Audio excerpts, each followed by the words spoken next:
Whenever I've seen documentaries by American Indian filmmakers, and or Mm. about that sort of culture where Westerns have perpetuated this myth of them being savages, of them defining their image in many ways as sort of one fixed thing, they consistently refer back to Western texts as essentially pushing back their progress in many ways for the longest time. And I mean, it's totally fair, I think, considering how much the Westerns were popular, right, in One America of and the how best, Mm. one the of the best conventions set. examples of revisionist westerns I had seen recently was there was a English mini series which came out 2 years Oh, back. yes, yes. The Emily Blunt wala you're saying. Yeah, Yeah. the Oh English.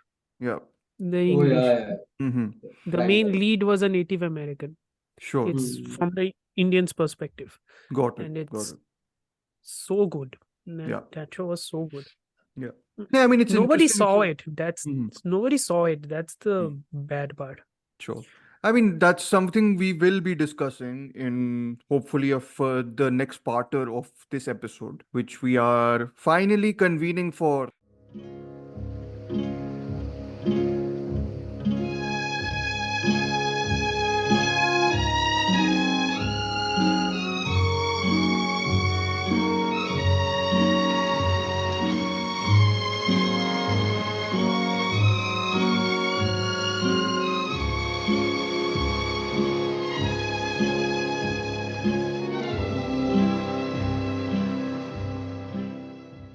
Hello, hello, hello. Welcome to today's podcast. We have convened after, I correct me if I'm wrong, after a year and a half, when we had initially planned to do an episode on one of your guys' at least favorite and most, like, you guys have watched this genre much more extensively than I have, which is the classic sort of American Western. And we kind of kept on delaying it for the longest time, and we have finally at least decided to complete our assignment of watching these films, at least 95% so. And and we'll be discussing these three films today, essentially, which I think credit to Amartya and Aryan, who curated these titles essentially. And the first one of them will be sort of, it's, I think, for me at least, who's sort of the learner in this episode, who will moderate and learn essentially in this episode. It's to do with the birth of the American Western, the classic American Western, and to the sort of slightly, I would like to say, dismantling or whatever, like the slight dismantling of it in sort of your 1950s and the golden age of the Western, where it sort of, the idea of the classical Western sort of was needed to be changed, I feel, a little bit, which I guess we haven't selected a central text for that, but we've selected a great text for it, which is Winchester 73. 73. And finally, we move on to the death, quote unquote, death of the classical Western, which we go through with Sergio Leone's Once Upon a Time in the West. I hope I don't pronounce it America again and again, but yes, we'll just call it Once Upon a Time, I suppose.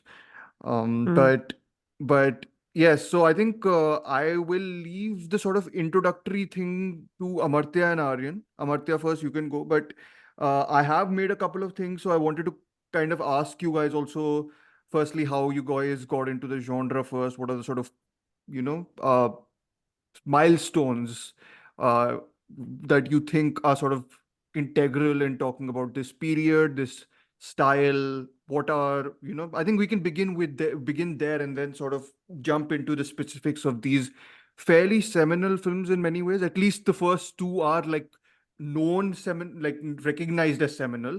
I think what Amartya has selected is actually a fascinating choice, and I think lends itself very well to this discussion with Winchester 73. So yeah, we will begin with you, Amartya, and just generally your introduction to the genre and your, you know, um, how what draws you to it. Still, I suppose, is the bigger question also. I think before we begin, this is again one of those genres which are very quintessentially American. Yeah. But again, Mm. unlike the noir, this genre is very much set. It is intermingled and inextricably connected to American history. Mhm. This is their myths. This is their history being fed through a mythical lens and then Yeah. told true stories. Yeah. So, but at the end of the day, the myths that are being perpetuated through these westerns are very Arthurian legend type lore, which Mm-hmm. are then shown through the arid waste deserts and wastelands. It's Yeah. basically like isolationism being taken as a concept and then showing the largest and the vastness of it all, and through there telling a story. Mm-hmm. So before I could even connect to the American western, the one western which I had seen isn't really an American western, but which connected me all the same. Mm-hmm. We call it curry western, Mm-hmm. we call it Indian The western, Indian Western. Yeah. and the most famous example of Indian western is of course Sholay. Sholay. Mm-hmm. Mm, 1975, I think. 1975. Yeah. Yeah. Sholay is Ramesh Sippy's love letter to spaghetti western, Mm-hmm. his love letter to John Ford, his love letter to Sergio Leone. Mm-hmm. More than Ramesh Sippy, it's R.D. Burman's love letter to Ennio Morricone, Mm-hmm. in Mhm. a way. Mm-hmm. But These are I sort of think the just for people who aren't familiar, these are names which will recur which it later will be on repeated more and more. throughout the episode because these are sort of central figures in the conception and the sort of sustenance of this genre Yeah, and revision of it, of course. So yeah. but of course, And of cinema as well, in Yeah, yeah, general. yeah, of but of course. course, Like the connectivity Yeah. here is key. The basic constructs of what is an outlaw, two hmm, outlaws, then there is a dacoit. The yes. dacoit Mhm. western, basically the outlaw Mm-hmm. versus the dacoit, like one anti-hero versus one extremely evil construct Mm-hmm. overall. Yeah. Then you have the rancher, who is like the homesteader, Mm-hmm. who is looking after the village or the homestead which is under attack by the evil corporate evil people Yeah. around. This is such a typical you know layout of how to Mm-hmm. write a story. Seven Samurai has this layout Yeah. basically. I mean, And Seven Samurai, just to sort of reiterate, Akira has its Kurosawa's roots Seven in Samurai. Yeah, John Ford's films, right? So I think it's a yeah, John they sort Ford's of films, yeah, exactly. yeah. Yeah, all of these stories, all of them intermingle very well. So when you Hmm. watch Sholay, or through that when you watch other curry westerns, and through that when you are getting into these westerns, Hmm. the process of getting into a genre first goes with the tone, Mm-hmm. first goes with the Mhm. style and with the tone. From Yeah. there you start to understand how stories get repeated, Yeah. how they evolve, but they're repeated again, then they're Mm-hmm. evolved, then they're broken down, and then they're repeated again. Yeah. And Mhm. both for the western and the noir, it's so fascinating to watch a genre which people always say that it is dead, but they don't Hmm. die. They Yeah. don't Yeah. die that easily. Yeah. They linger, Why? basically. While noir becomes a style, more or less, noir is Mhm. so mutable that it becomes a style. The Mm-hmm. western Yeah. is not that mutable, because the western's entire point is the aesthetic of it all. Yeah. The aesthetic is a very important thing in the western. Yeah. So Mhm. you can't make it a style before, without completely breaking down the genre to its fundamentals. Yeah. you know Mhm. so it can only be a genre, but because the stories are so potent and so Hmm. universal, they always come back. Mm-hmm. Which is why even modern times also the westerns are having a comeback. Yeah. Like, Yeah. we will get into it, we will get into Mm-hmm. what the western was in its Yeah. golden era before Mm-hmm. going further. But yeah, Yeah. that's Sure. So Sholay is I mean, I think for whoever isn't sort of even into the Western genre in general, I think Sholay, especially for sort of, Hindi cinema lovers, is such a seminal text that I think going back from it to other films which sort of influenced it, and then sort of again following the trail, because there's a lot of trail following in all westerns. So following that trail of going from what inspired something, and then that was inspired by something, and that's a response to something, etc., etc. You can sort of make your way back through the history of the genre in many ways. So I think that's a very Mhm. interesting sort of starting point if anyone who's not into the genre actually wants to get into the genre also. And yeah, Aryan, you go ahead. What is sort of your introduction to these? I mean, I'm guessing it's Sholay only, but fine. You can if you have another Mhm. film in mind, then you can throw it at us. My introduction and conditioning and my knowledge about the Western genre has always followed a very unconventional path because although I had watched Sholay in bits and pieces growing up, Hmm. because of course my dad won't ever stop talking about it, Hmm.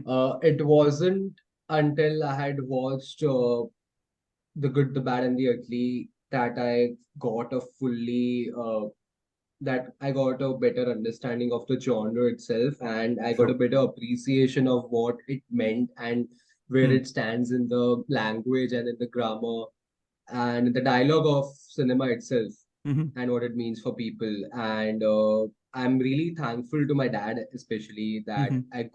I got introduced to spaghetti westerns before I even knew the term when I was 10 or 11. That's when I Hmm. had watched The Good, the Bad, and the Ugly for the first time. Sure. This is another Surprisingly, term before which will be repeated when we talk about yeah. the Sergio Leone film. Hmm. Yes. Yeah. Yes, and surprisingly, now when I realize it, it was before I had even watched Sholay in one Hmm. seating, basically.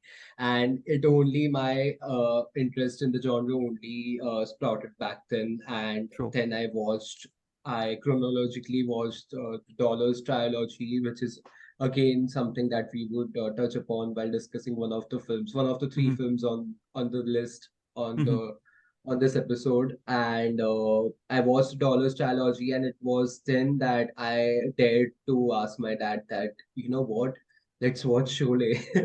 And Okay. I loved it. I Hmm. loved it a lot, and it wasn't until much later that we both finally watched Once Upon a Time in the West. But yeah, I'll save that for much later when Sure. we do talk about that film.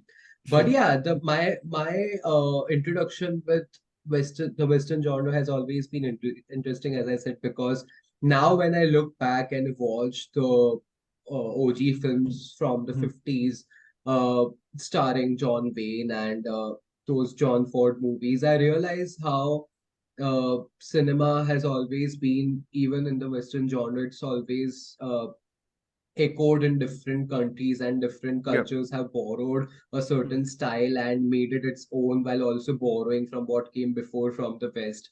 Hmm.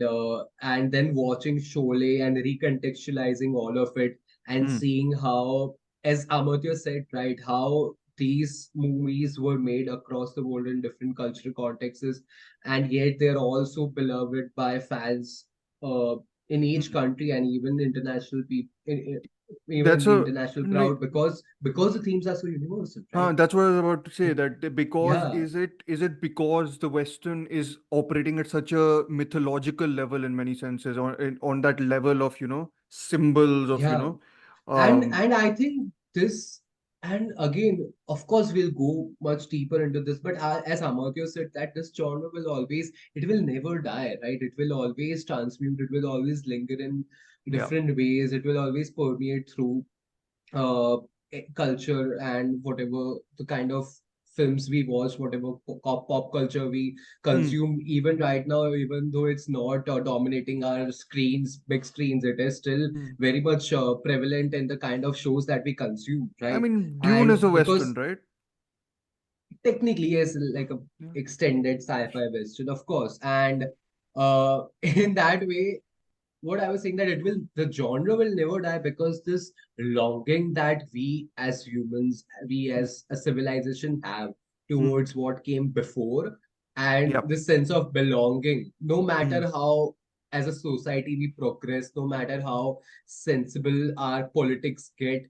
this primitive sense of belonging to a certain Hmm. place would always be there. And I think that is the main universal thing, according to me, that has always elevated this genre above its aesthetics, Sure. for the lack of a better word, right? No, So yeah, yeah. yeah. No, that makes sense. I mean, I think my personal sort of introduction to this has been sort of in reverse, I feel, which is why I've always been apprehensive to visit some of the classics, because I sort of got to know more about the Western through the drastic revisions it has gone through. So I think Hmm. my lens has always sort of gone towards how the film has sort of, there are sort of certain questions about how the idea of the mythical hero has changed, how the role of the women has changed in this particular world.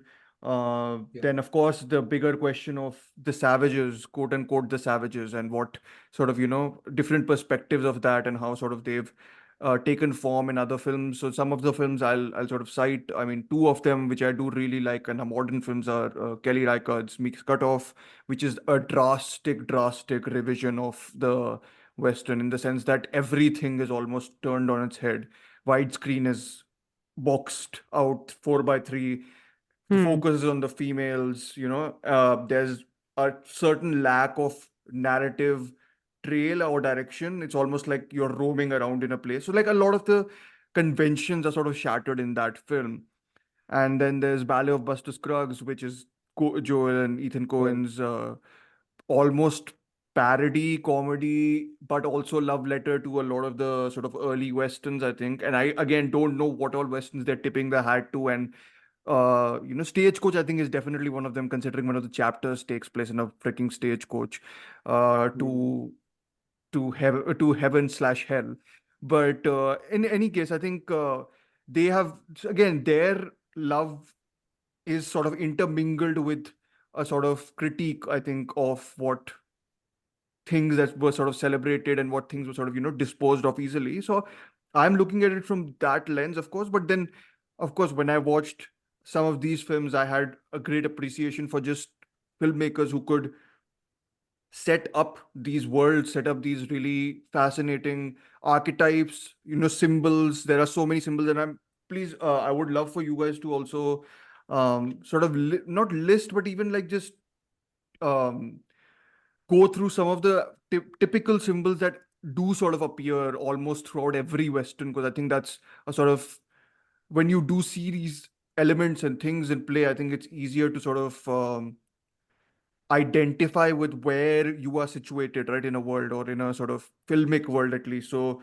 I mean, I Hmm. had noted some of them when thinking about Stagecoach, because Stagecoach is the first film we are going to be talking about, which is John Ford's, not, Hmm. I was about to say debut feature, but it's actually his, I don't know how, like it's his 10th or 11th feature. John Ford's debut feature was in the silent era. He Yeah. has made over, I don't know, I think it has crossed over 100 at this point. Yeah. Uh, mm, he has made over 100 movies, out of which at least one fourth of them are lost Yeah. because they were mm, silent movies and they were not perfectly preserved during that time. Yeah. So the negatives were lost. Yeah. I So think some of the 1917s and 1920s ones have been found and restored recently yes, by Mr. recently restored. Yeah. Scorsese's Film Foundation. So Mm. take credit to that, of mm, course. And Yes, and also I will hmm, also have to tip the hat to Film Foundation, because the hmm, last movie of our discussion, Once Upon a Time in the West, I had yes. watched 4 months back because Film Foundation was hosting a free screening on the Hmm, internet yeah. for that. So Yeah. And it's a we saw it wonderful through that. restoration. It looks Yeah, it's the terrific. 4K screening. It's the 4K restoration. Yeah. It looked gorgeous. That Yeah. movie. The Yeah. movie is So anyway gorgeous. I yes. mean, Yeah. yeah.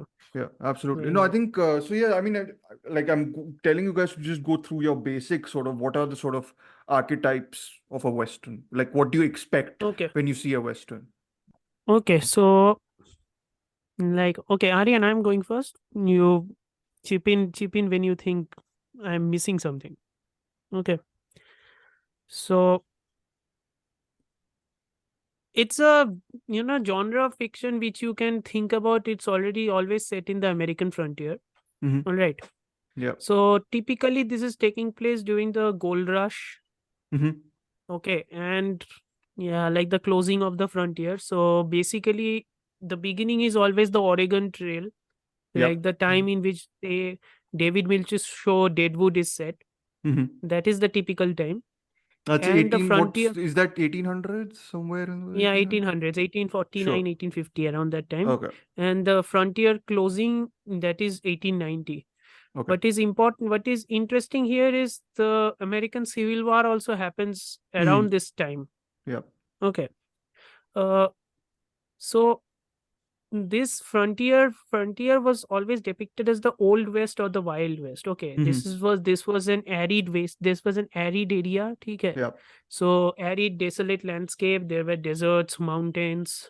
All Mm-hmm. right, and they were always shot and photographed to give a mythic feeling, and the music was always scored like that, that the mythic feeling could be given to Yeah. that.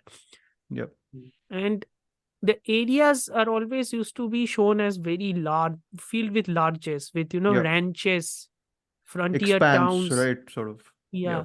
frontier towns, saloons, Saloons, I was about to railways. say. Yeah. Yeah. Yeah, saloons, railways, and of course, couple But of so things which we no, don't so see. yeah, just asking, saloons, railways, and all these places are quote unquote the civilized West, right? The civilized part Yeah. of the West. So that's like the No, but the town area. saloons were still there, right? The Sure. Okay. saloons were So always it's there. just the The law coming in railways, is the civilized. yeah, the railways Sure. part will come later, because Okay. that is like civilization encroaching the railway Sure. section. Okay. Okay. Also, another thing which we don't see, which we only would see in the classical westerns, are Hmm. the military forts. Okay. Because soldiers or Yes. cavalry, mounted Mm-hmm. cavalry would always come, Yeah. right? Yeah. So mm, the basic, the themes of the western is that there was main theme of the western basically had been ki it's always a morality play between Hmm. the morality play between wilderness and civilization, the push Yeah. and pull of wilderness and civilization. Yeah. All right. So in most of the famous westerns of the modern era, like say the assassination of Jesse James by the coward Robert Ford, Hmm. okay, the central dilemma has always been a man out of time, Yeah. right? That this is a guy who is born in an era who might not be able to survive when Hmm. this era ends, Yeah. because the lawlessness is the one way in which he can survive. So it's always the Yeah. push and pull through that. Yeah, no, I mean you've Okay. mentioned that film actually. That's fascinating considering in the context of the Western, which is so mythic. That film is all Hmm. about myth lasting Yeah. over individual in many senses, right? That's Hmm. the Hmm. whole sort of crux of that film in many ways. But yeah. There's also the thing that the Western genre always showcases like conquest, or Hmm. subordination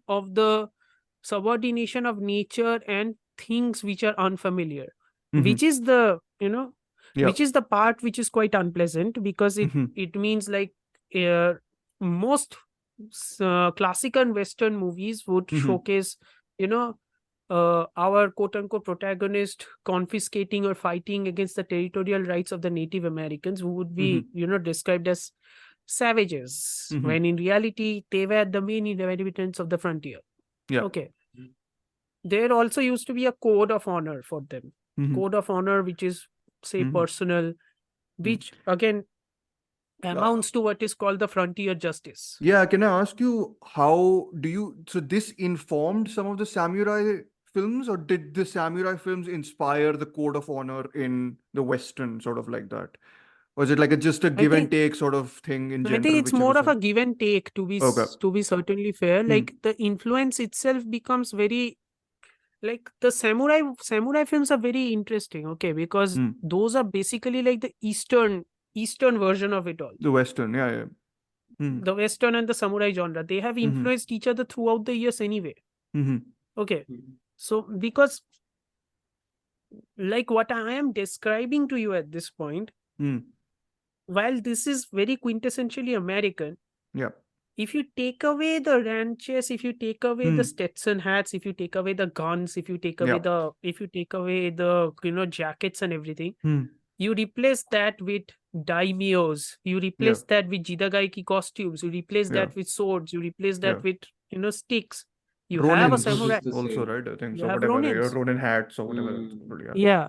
So who influences what? I Hmm. don't think the question is who influences what. I Yeah. think the question is how do these two survive and become so similar and yet Yeah. opposite, and thus how do they Mm. influence each other?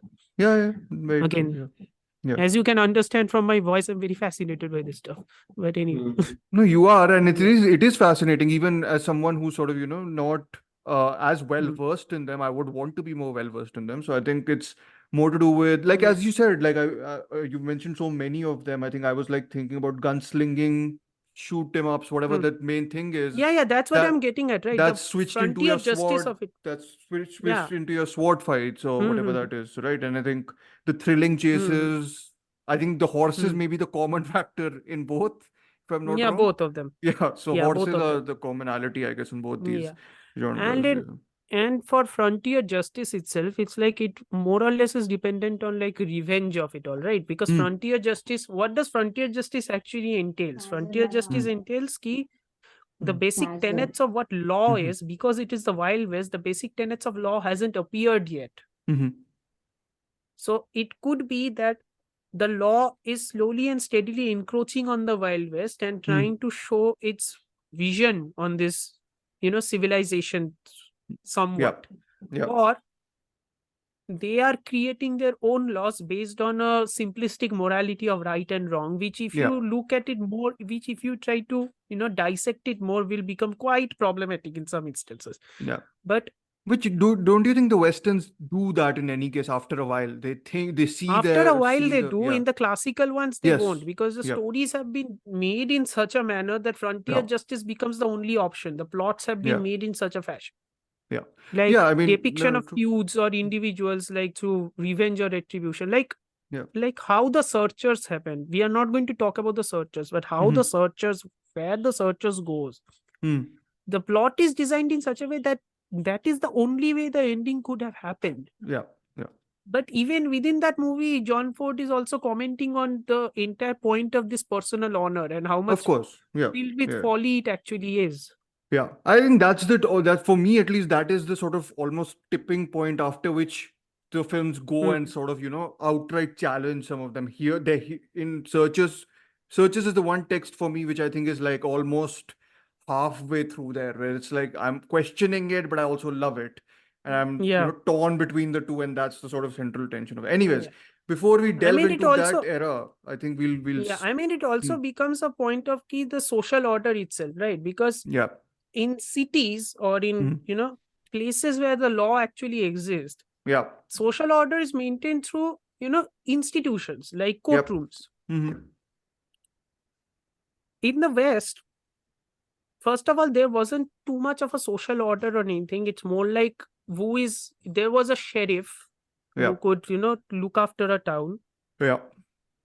But most of the time, the law was the way of the gun. Yeah, whoever has the biggest gun. Whoever has the biggest gun, whoever has the most guns, I think biggest you can gun, which understand is where we what are going with this. which is the Yeah. Winchester 73, I Yeah. think. But yes, anyways, we'll track back first to 1939. I think we'll jump into our I think what we first one. also need to talk Hmm, about here is go the ahead. basic plots of a Western. Okay, Sure. what are the Mm-hmm. basic plots of this classic Western? And Mm-hmm. this is important for two reasons. Mm-hmm. One is within Stagecoach, you will understand which classic plot we are actually dealing with. Mm-hmm. And number two, you will understand how the revisionist Western and the other Westerns are basically commenting on all Challenging. these classic plots. Yeah. Mm-hmm. Sure. So Uh, there are 7 basic plots according to Sure. Frank Gruber, author and Okay. screenwriter. There are 7 basic plots. Mm-hmm. The first plot is the outlaw story. The outlaw story is outlaw gangs who are Mm-hmm. dominating the story, like battle between one gang and other gangs, Mm-hmm. and the town is caught in the crossfire basically. Sure. Mm-hmm.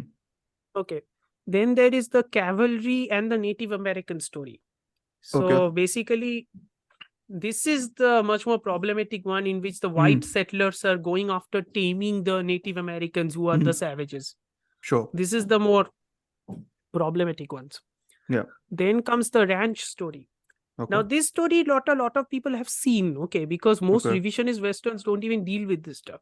Okay. The ranch story is basically ranchers who are protecting their family ranch from rustlers or Okay. larger landowners attempting to force out these Any proper owners. examples of this in classical There that is you have one I seen? movie which think came.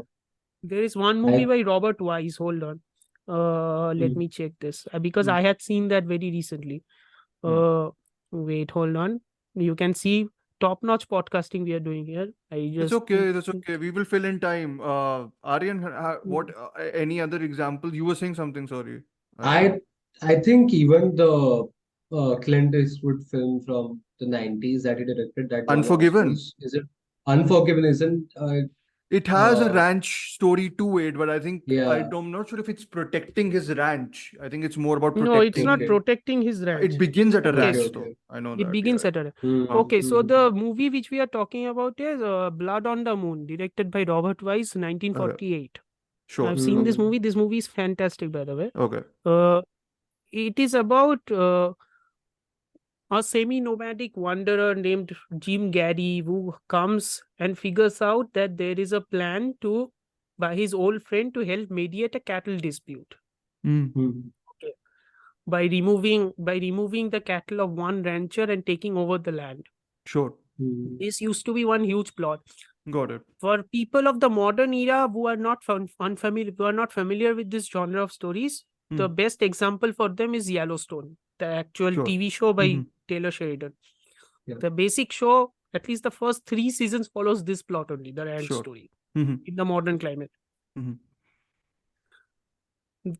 Or more importantly, the other story is the empire story, okay, Okay. which is the building of a ranch empire on an oil empire from scratch. Okay. Classic rags to riches plot. Like a This Fargo, example, Fargo, the 1956 TV is show. Giant, Okay. Okay. Okay. Okay. 1956 by Doc Hudson, Mm-hmm. that movie, Got it. which involving conflict over resources such as water or minerals. A much more Sure. interesting example would be McCabe and Mrs. Miller. Okay. Got it. Much more Yep. interesting. example. Yeah. Yeah. The last two are the most, well-known ones. The Mm-hmm. first one is the revenge story, okay, Mm-hmm. which is an elaborate chase or a pursuit by an individual who Yeah. wants to take revenge over a familial point or Mm. something. Okay. True Grit is one. Winchester 73 has this plot. Once upon a Somewhat, time I in the would say. West. Yes. Yeah, Once Upon a Time in the West has somewhat of this plot. Yes. Yeah. Somewhat. Even this has no Stagecoach. Somewhat. Yeah, Stagecoach has somewhat of this plot, Mm-hmm. yes. And the final one, which is Mm. very interesting and one of my favorite plots of all time, which is why I love this genre anyway. Mm. It can be, it is called officially as the Union Pacific story, Okay. or it is also called as the telegraph line story. Okay. Basically means construction of a railroad, a telegraph line, or some Mm. other type of modern technology on the wild frontier. Sure. Encroachment. Mm-hmm. Encroachment. Sort of modernity coming through in some ways. Modernity coming in. This is the Sure. natural end of the Western genre in a way. Mm-hmm. Yeah. Got it. Which is once upon a time in the West, in some Yeah. So I ways. think I told Yeah. 6, right? Six. I think not 7. Yeah. Hmm. The last story is the opposite of the outlaw story, which is the martial story, basically. The lawmen Okay. who are driving the Lawman. plot. Okay. Got Yeah. it. No Okay. Country That's it. for These, Women, I think. Huh. Yeah. yeah, You can go. somewhat. Yeah. But Yeah, that but is again defeated lawman postmodern. almost. Yeah, Huh. basically Yeah, defeated yeah. lawmen. Yeah. Yeah. So yeah, very interesting. But so I think, yeah, that's a great sort of intro to everything. I think we are going to sort of touch upon also in terms of plot, character, style, Hmm. in these 3 films. And I think so we begin at the beginning, I suppose, of beginning. I was reading a little bit. It's not really the beginning of the Western, but the beginning or the resuscitation of the A Western by John Ford. Yes, because Who, yeah, right? because those had become like B westerns after a Yep. point, right? Yeah. All of Yeah. them. So they had become basically like pulp genre. It is fascinating because it had Hmm. almost gone down the noir route in a way. Mm-hmm. Yeah. But I think in 1933, Mm. this movie had come out. 1933 became the resuscitation of this genre again Mm-hmm. by John Ford. John Ford with a Stagecoach. I No, think that's in it's 1939. 1939, not 33. Sorry, just to Yeah, correct. no, but in 33, an American pre-code western was The Big Trail. Okay. Okay. Mm-hmm. So that was the first widescreen western. That also starred John Ford. That was his Sure. John Wayne. That was his first John movie. Wayne. Okay. He was the B star at that time, right? B movie star. Sorry. Yeah. Not a list. It was a very quote unquote authentic movie in which it showed the basically the Oregon Trail in a way, Sure. and the authenticity by designing the carts and the food which the people had been carrying during that era. All of that, those are authentics, quote Mhm. unquote. But though that became a financial failure because it was the 30s. If you remember in our noir episode what the 30s actually were about, we Yeah. would realize that we are talking about the Depression era. Yeah. and theaters were not willing to invest in widescreen technology, so the Yeah. movie failed. Yeah. Mm. So by 1939, though, many This is Hollywood pre-war, had right? Any guess? Yeah. pre-war, yeah, Mm-hmm. Hollywood had revived the Western genre. There was Mm-hmm. Dodge City, there was Union Pacific, Yeah. and there was Stagecoach. You're the notorious Ringo Kid. My friends just call me Ringo. Nickname I had as a kid. Right name's Henry. Seems to me I knew your family, Henry. Didn't I fix your arm once when you bucked off a horse? Are you Doc Boone? I certainly am. Now, let's see. I just been honorably discharged from the Union Army after the War of the Rebellion. You mean the war for the Southern Confederacy, sir? I mean nothing of the kind, sir. That was my kid brother broke his arm. You did a good job, Doc. Even if you was drunk. Thank you, son. Professional compliments are always pleasing. Yes, they are. What happened to that boy whose arm I fixed? He was murdered. Aryan. Stagecoach, John Ford. When did you watch it? Did you just watch it for this episode to prepare, or have you watched it before? I watched it like a month or 2 months back. Sure. Okay. And yeah, I've always been like into films that are basically into constrained dramas, Mm-hmm. right? And I was Oh, surprised as I in went like into this film confined, without sorry, not confined into confined one. and also Uh-huh. constrained in terms of the time Sure. space Yes, they yes. Over roll a out over in, a right? certain Over a time night, over a period. singular Yes, yes, yes. day, Got it. right?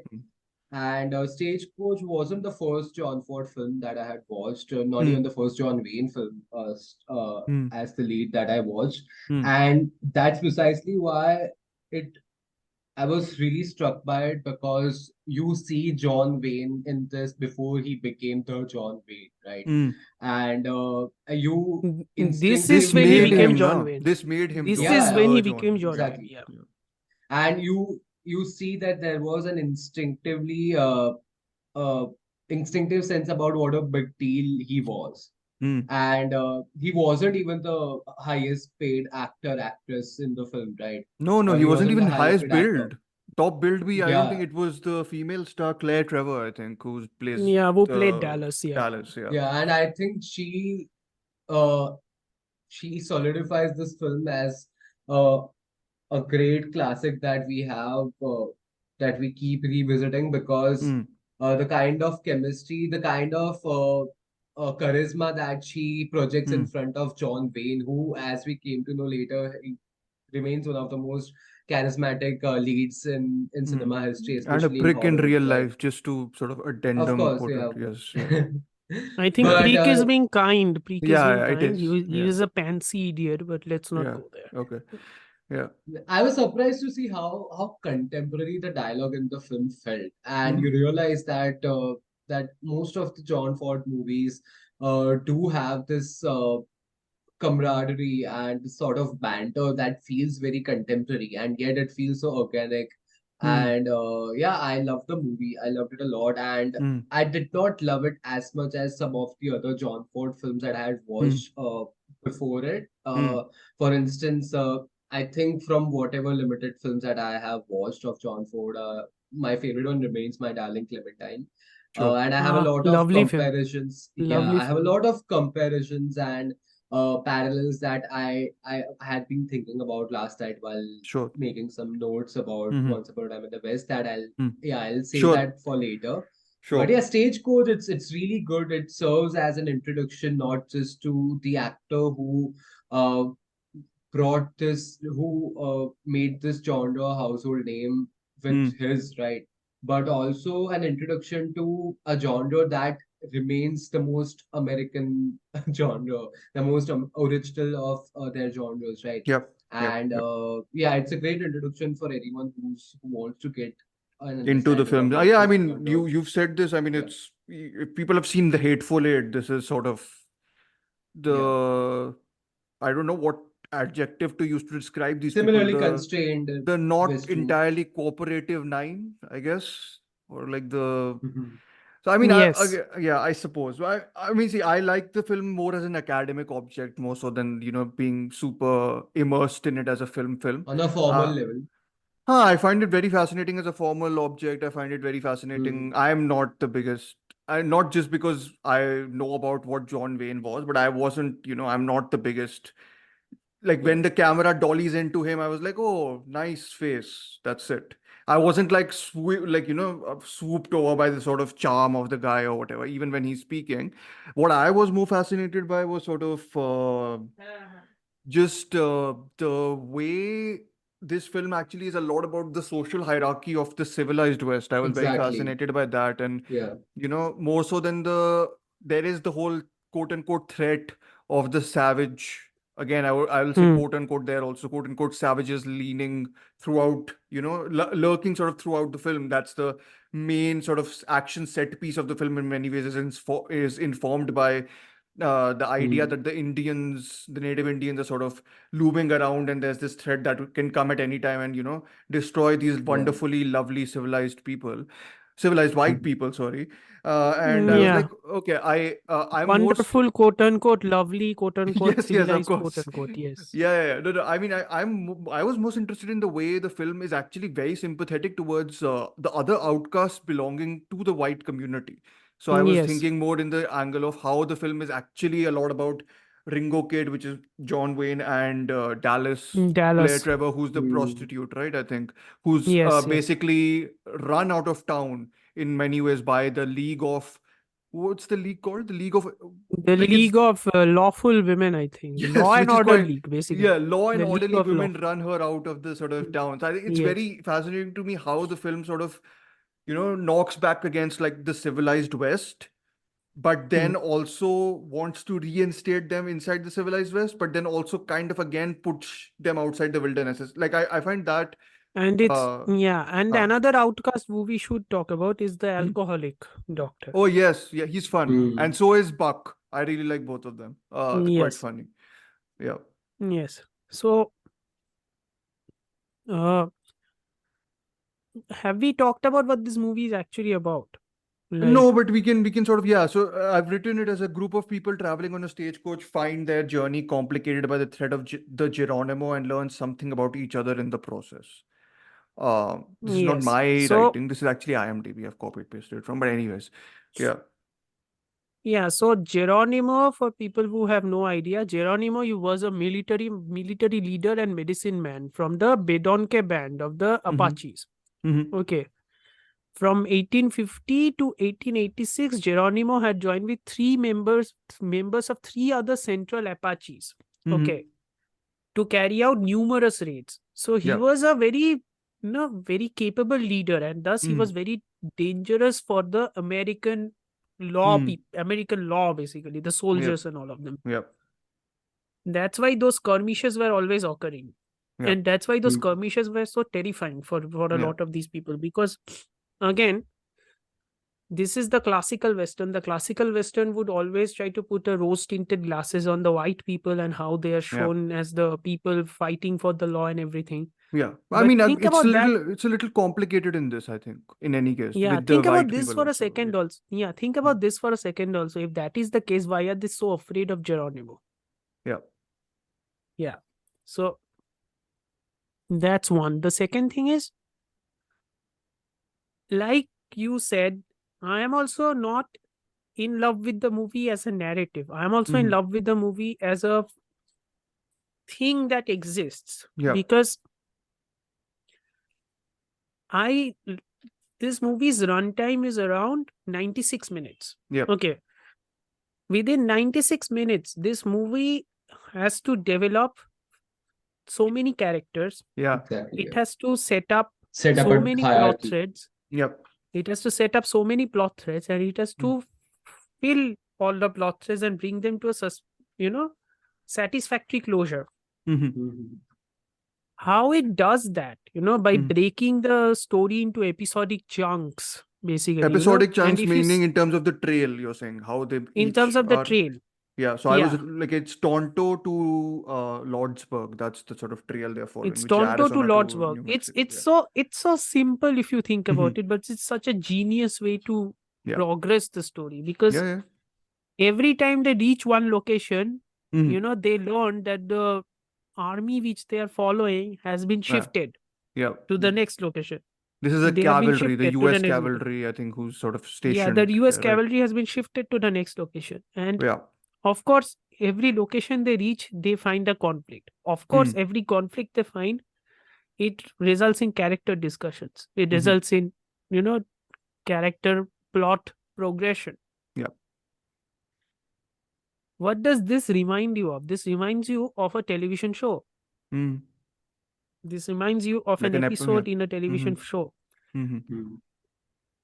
Hmm. This time when I was watching, I was struck and I actually laughed because Mm. most of these conversations that were happening, especially between Mm. Dallas and Ringo Kid, they were Mm. happening in, you know, uh, long corridors where they Mm. were alone.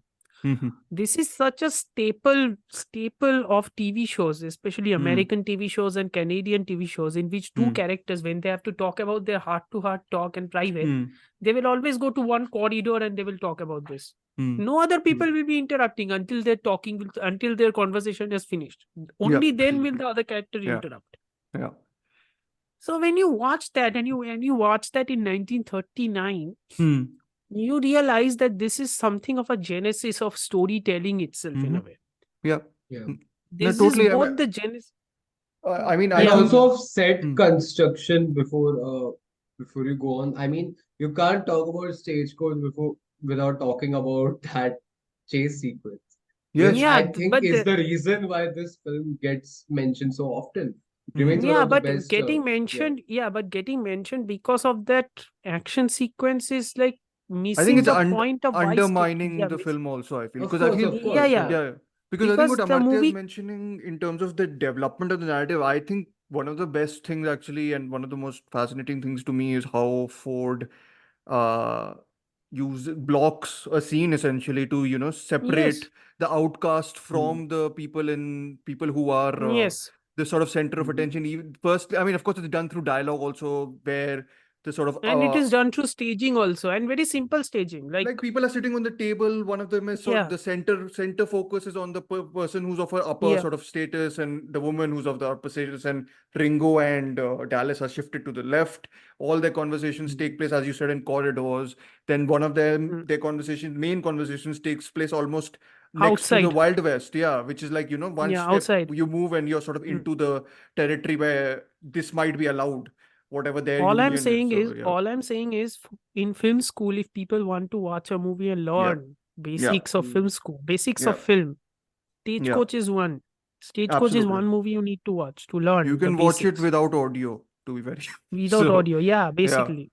yeah. You can And switch if you on the want to audio and watch it watch it. with, yeah, and if you want to watch it with audio, you will also learn how to, all those, uh, you know, difficult job like development of characters, introduction Hmm. of characters, building up of character. The How do lot they do it's that? You can I learn feel from this also. there's a lot it's doing in a very short time. That's very true. I Yes, mean, in the exactly. Tonto section only, it has to set up about 7 to 8 characters. I think there It only has to itself. set up 7 to 8 characters, like coming out of different locations, converging on a single location, Yep. getting up on that stagecoach. Stagecoach. Yeah.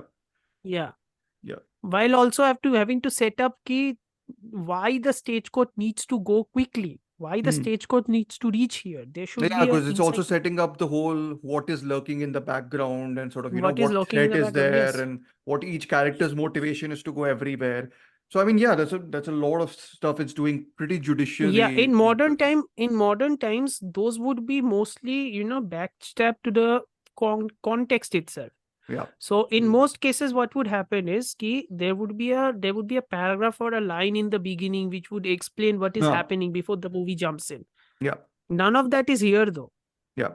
None of I that mean, is here. What the I'm a big fan of the opening in just the sense of how much it takes the effort to set up the visual symbols in some senses. Now, what you recall as symbols, there's the American hmm, flag hoisting up almost in one of the yeah. stills. Then there's of course the horses, and I hate Steven Spielberg for this. I will never forgive him because my first attention Horizon. goes to freaking Yeah. horizon The horizon, of yeah. every Yeah. shot, and every shot is shot in a way which is, it's either looking up or Yeah. looking down. It's never center of the frame, and I'm just like, okay, fine, I get it. I don't want to look at it again and again now Yeah. because it's instilled in my head. But yeah, Yeah, like and also the also way. like we were talking about this on searchers too. Right? We were talking about this while we were discussing the searchers.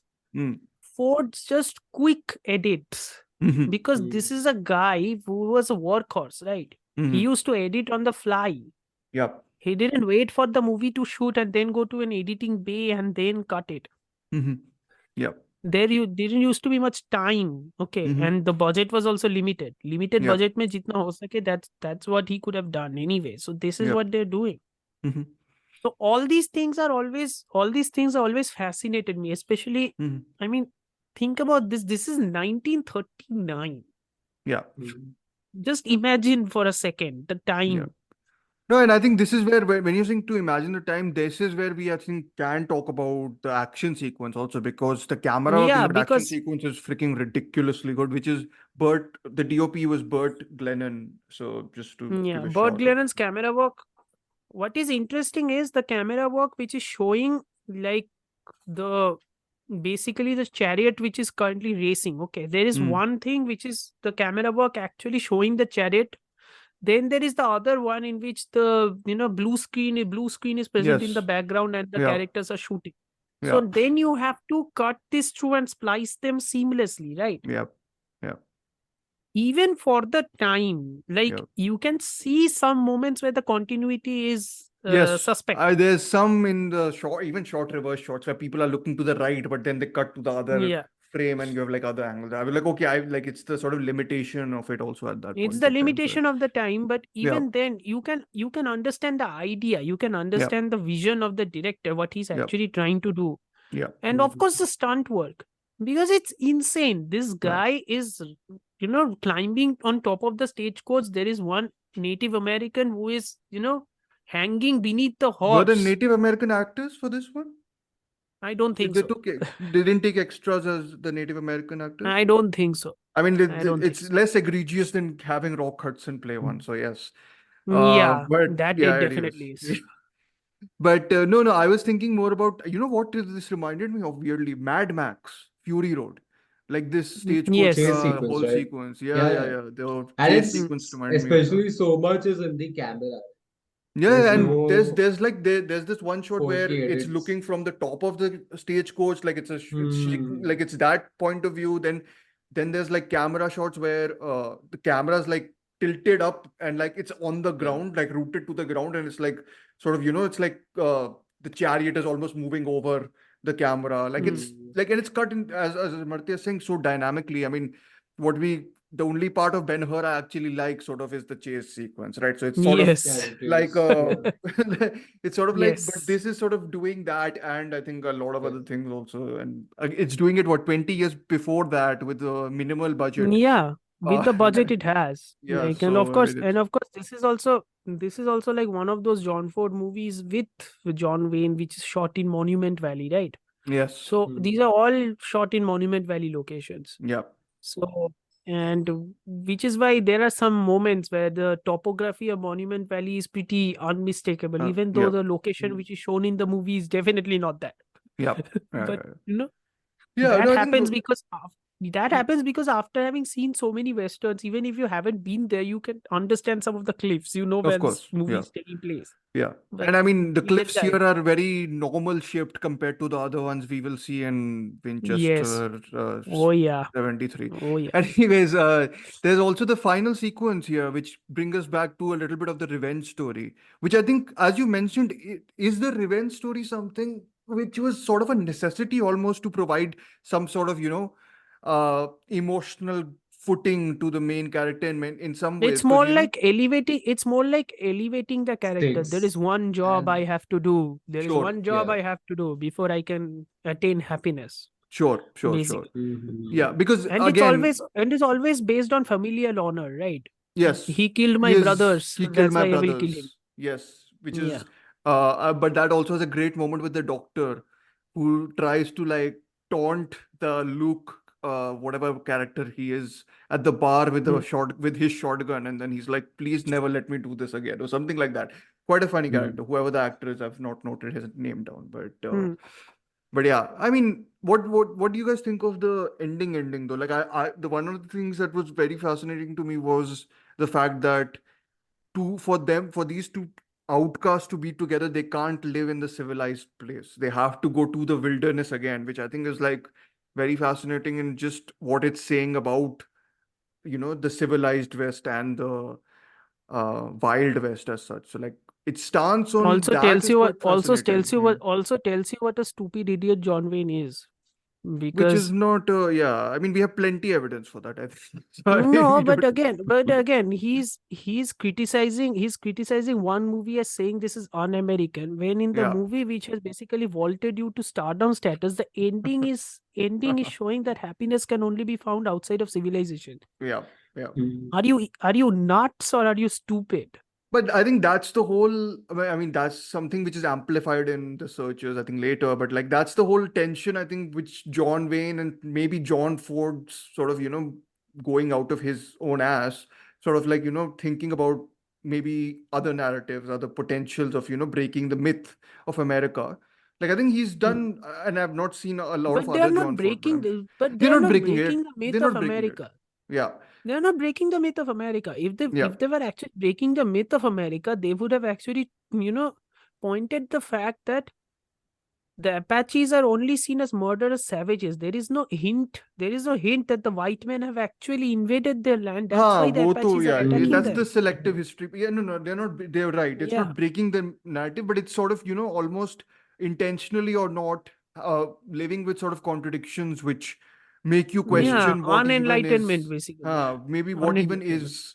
is the civilization. What is the Yes. good in the civilization in which two white outlaws, who can't sort of, live together. Anyways, Yeah. should we move on to the next film? Like it's a form of, how do I say this? It's almost like an archetypal Hmm. representation of equality in a way, right? Hmm. Almost mythical. Like, Hmm. why are people judging them because of how they work or what they have done? People should not be judged. People should even equal. So it Yep. is almost like a mythic. Again, it's the American aspiration, Manifest ignoring the destiny, I negative, think, is the term manifest destiny, but consistent. Yeah. ignoring the actual way how the American aspiration came into being. This Your is a American very aspiration comes into being. for three and a Yeah, half hours of this, you can watch Killers of the Flower Moon, yeah, by Martin exactly. Scorsese. That Yes, has up for the Oscars and up for a discussion again in our podcast live stream very soon. yes. But yes, next we move to Aryan's favorite movie. Boy, a Winchester 73. But I'd give to have that gun. One of 1,000. First one I ever see. But, mister, that's a real gun. Heard it took over a year to make it. Yeah, they give the first to President Grant. I'll sure be in good company when I win that one. We've hit a lot of towns, Lynn. What makes you think you'll be here? He'll be here. We've been wrong before. He'll be here. On account of that? If he isn't here already, that gun will bring him. That's a Finding- favorite of mine that I have stayed away from it for some reason. Yes, but which is the mistake. I think you should really watch it. It's really good. Yeah. But yeah, so this is Anthony Mann's Winchester 73, and we are moving directly from 39 to 51, which is post-war era sort of westerns. And Yes, the golden era, basically. yeah, the golden era, and almost Start like of on the verge of the television coming in through also, right? Which Yes, made a yes. lot of changes were made to Hmm. the Hmm. cinematic western because of it. Anyways, this is by Hmm. Anthony Mann. It's about a cowboy's obsession with a stolen rifle that leads to a bullet-ridden odyssey through the American West. It's one of those, one-line summaries which can high concept ideas essentially. Hmm. Yeah. And it is a very high concept idea. Yeah, it is. If you think It about it. stars James Stewart of all people as the Western protagonist hero, and it's essentially centered around a gun, and Yes. which I think Yes. is the best, like, to me at least, because it's the first time I watched it. I was like, interesting way of, like, I know it's not, again, destroying the myth of America, but it's questioning it so much for me in just every possible way. Whenever, as soon as it's sort of, going through its all plot mechanics, parts of it reminded me of freaking Robert Bresson's La Argent, which centers around money and Yes. money being passed Yes. around Yes. throughout and Mm. going to different people. I was like, how is this reference coming into play here? And I mean, but that's the conceit. It is following not the protagonist, but the gun. And the It's protagonist is following the sort of, MacGuffin. The MacGuffin yes, is the the MacGuffin. protagonist. Yeah. Yeah. And the Do you MacGuffin think of, this sort of, I mean, for someone who unfortunately couldn't watch the movie due to Hmm. some reasons, do you think this sort of questioning is stemming out of the pessimism out of the war, with the nation post-war. Well, coming to out be of I it? mean, fair, it's quite gun crazy, to quote another again, film, I guess. Yeah. to be fair, Yeah. if I can, how do I Mhm. put this? If I can be so bold as to say it, Hmm. I think Mhm. Winchester 73 is a Western noir. Mhm. Interesting. Yeah, Because of I the see what bleak you mean. themes, I guess. Yes, Yeah, yes. okay. So Okay. before we go into Winchester 73, Hmm. this is fascinating to me because for people who have said that they have seen Westerns, what they mean is that they have seen revisionist Westerns, Hmm. because this is a revisionist Western. Hmm. This is the Western we are used to seeing. This is not the classical Western which we Hmm. are actually told is, Yeah. Yeah. So for people who don't know, the revisionist Western is basically a variation of the traditional Western, which basically is trying to subvert the myth and romance of the traditional. I think, but By, Amartya, I think it's still maintaining it though. It's like at that it's I doing mean, both for me. Like, yeah, for it's not Winchester, it is doing yeah. both. Yeah. I'm just saying what revisionist actually means is Yes. it's trying to be, Yes. it's trying to be, Yeah. subverted Yeah. by means of character development as well as to focus on realism to a certain Yep. degree. Yep. To Absolutely. show how much of, how much the life isn't as, rosy Rosy. or as simplistic as it was shown in the Yeah. classical Western. Yeah. No, Even though, absolutely. to be fair, in Stagecoach also, the life wasn't shown to be exactly very Huh. rosy for some of Yes. the Yes. characters anyway. Yes. Yeah. Yeah, but again, it's like because it's the 1950s, the revisionism overall doesn't exactly come into play until say 68 when the Hays Code is finally replaced. Yeah. That is when the basically all the filmmakers lost their goddamn minds and basically started making acid westerns and everything else. And Yep. it's like, calm It's the like hell down. screw Yeah. the myth. Let's get into Screw the the real myth. We novel. are going to make our own genres. F you. And I'm like, okay, man. Yeah. Cool it. Yeah. I mean, But no, I'm yeah. happy they didn't cool it. That's why we have such films, I suppose. But yeah. Yeah, of course. But again, it's like, if you think about that, I'm like, wow, man. You I know. need to calm down a bit. Yeah. But okay, so Go ahead. Winchester 73. I love this movie. Mm-hmm. I absolutely I'm love this very movie. happy that you recommended this and I watched it, to be very honest. I Thank you. absolutely love this movie. I think what we need to also be very careful about is not forget the directors, because Yeah. Have you seen let's more be films from Anthony Mann? no, but I know his work Okay. because, and that is my point which I'm bringing up here. Mm. There was no auteur theory during this time. Okay, Yeah. so it's like, Oh yeah, it started John, after this. Jeez. yeah, John Ford is no auteur. Yeah. Okay, Robert Wise is no auteur. Mhm. Anthony Mann is no auteur.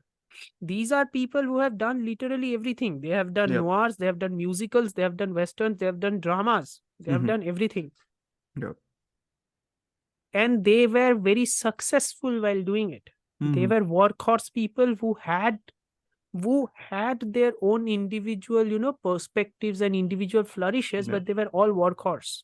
Yeah, I mean, I think a lot of them were contracted also, right? Under studios and sort of Yes. contracted to make whatever the studios wanted Yes. them to make. But I think just to also slightly add a simple point about Stagecoach also, I know that was independently produced, if I'm not wrong, by Yes, Uh, yes, yes. because basically whoever he was contracted under, John Ford didn't give him the budget to make that much money with John Wayne, essentially. Yes. And he wanted to make it Because just for John Wayne was a quote unquote B movie Diesel. actor, right? That's why. Yeah. And Winchester 73 is also independently produced, I think. And it's the first film after during the Is start of the Winchester made by RKO? No, Winchester is made by Aaron Rosenberg. Okay, okay. no. Yeah. So basically it was the case that James Stewart didn't take the money for it He that took he demanded. points. He took He the took points. profits of Hmm. the movie. Yeah. He's one of So the first. He's first, one of the. This is one of the first film in which an actor received a back end amount. yep, A yep, points as compensation. yep. Yeah. So if people want to blame Tom Cruise for making a gazillion amount of money from Top Gun Maverick, blame James Stewart. I mean, He was the one who brought he the was trying to precedence. resurrect his career though, James Stewart. Yes. So yeah. Anyways, Hmm. yeah, you were saying about the directors, which is Anthony Mann. Yeah. So Anthony Mann made a couple of great noirs also, like Raw Mm-hmm. Deal. You had Mm-hmm. okay, Desperate. Mm-hmm. Then we had He Walked by Night. Okay. You know, these are all the noirs, but his collaboration with James Stewart is what brought him great success because he made, I think, 3 westerns with James Stewart. Mm-hmm. And the fascinating bit about Anthony Mann's collaboration with James Stewart is James Stewart before this time used to be known as the, good guy, Mm-hmm. or the guy who is Yeah. the, relatable guy Before he went all Hitchcock also, right? So before he maybe. went all Hitchcock. Yeah. Mm-hmm. Yeah. Yeah. Like It's a Wonderful Life had happened, I think, just before this. 1946, I think. Yeah. I think that Yeah. was probably his last successful film. And after that, gave a string of unsuccessful projects and all that. Yeah. And stuff. But yeah, his reputation was not doing super well in Hollywood. Yeah. So Yeah. yeah, so this is the movie. This Winchester 73 is by the time is also the first movie in which James Stewart is shown as an anti-hero. Hmm. We might argue that his best, depiction as an anti-hero comes under Hitchcock in Vertigo, Yeah. but this is the Not moment, for you. in I which, understand, Amartya.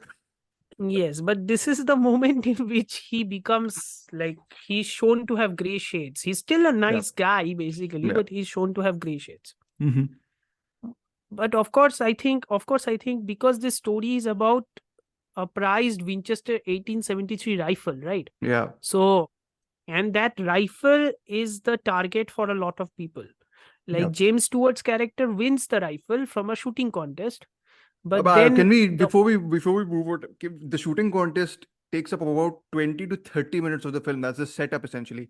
And it's an yes, amazing setup. Like the way in which, firstly, I love the fact that the film is introduced, like the hero's introduction is not of James Stewart, it's of the gun. Like you see the yes, gun is basically the first shot of the film after the sort of, yes, introduction. yep, And I'm like, this is incredible just from like the idea of making the product a gun, which America Hmm. and guns is a love story lost to time. No, sorry, that extends Not beyond even time. lost to Sorry. time. I was That's saying the love that's story the that extends ultimate love beyond time. story. Yes, it extends beyond time. So I mean, I was Yeah, like, this is fascinating just from that angle. And you see like 2, 3 kids sequestered in the corner of that window shop looking at the gun and like clamoring to want it. I was like, this is I'm sure they know what they are sort of, they critiquing know at this what they're point in doing. time. Of Yeah. course they Yeah. do. It's like it's And insane if they wouldn't know, right? yeah, It would and be it's the insane 4th if of they wouldn't know. July, which is Yeah, amazing.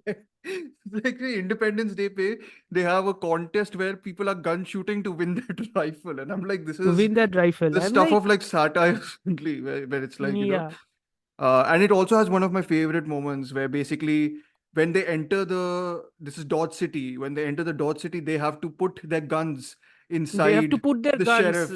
sheriff's office, Yes, I think, right? And it's like stacked with so much guns that they can't see anything outside yeah, of them in the store. And then he goes inside a saloon and sees with the main antagonist of the film, which is his long lost brother, in many yes, senses.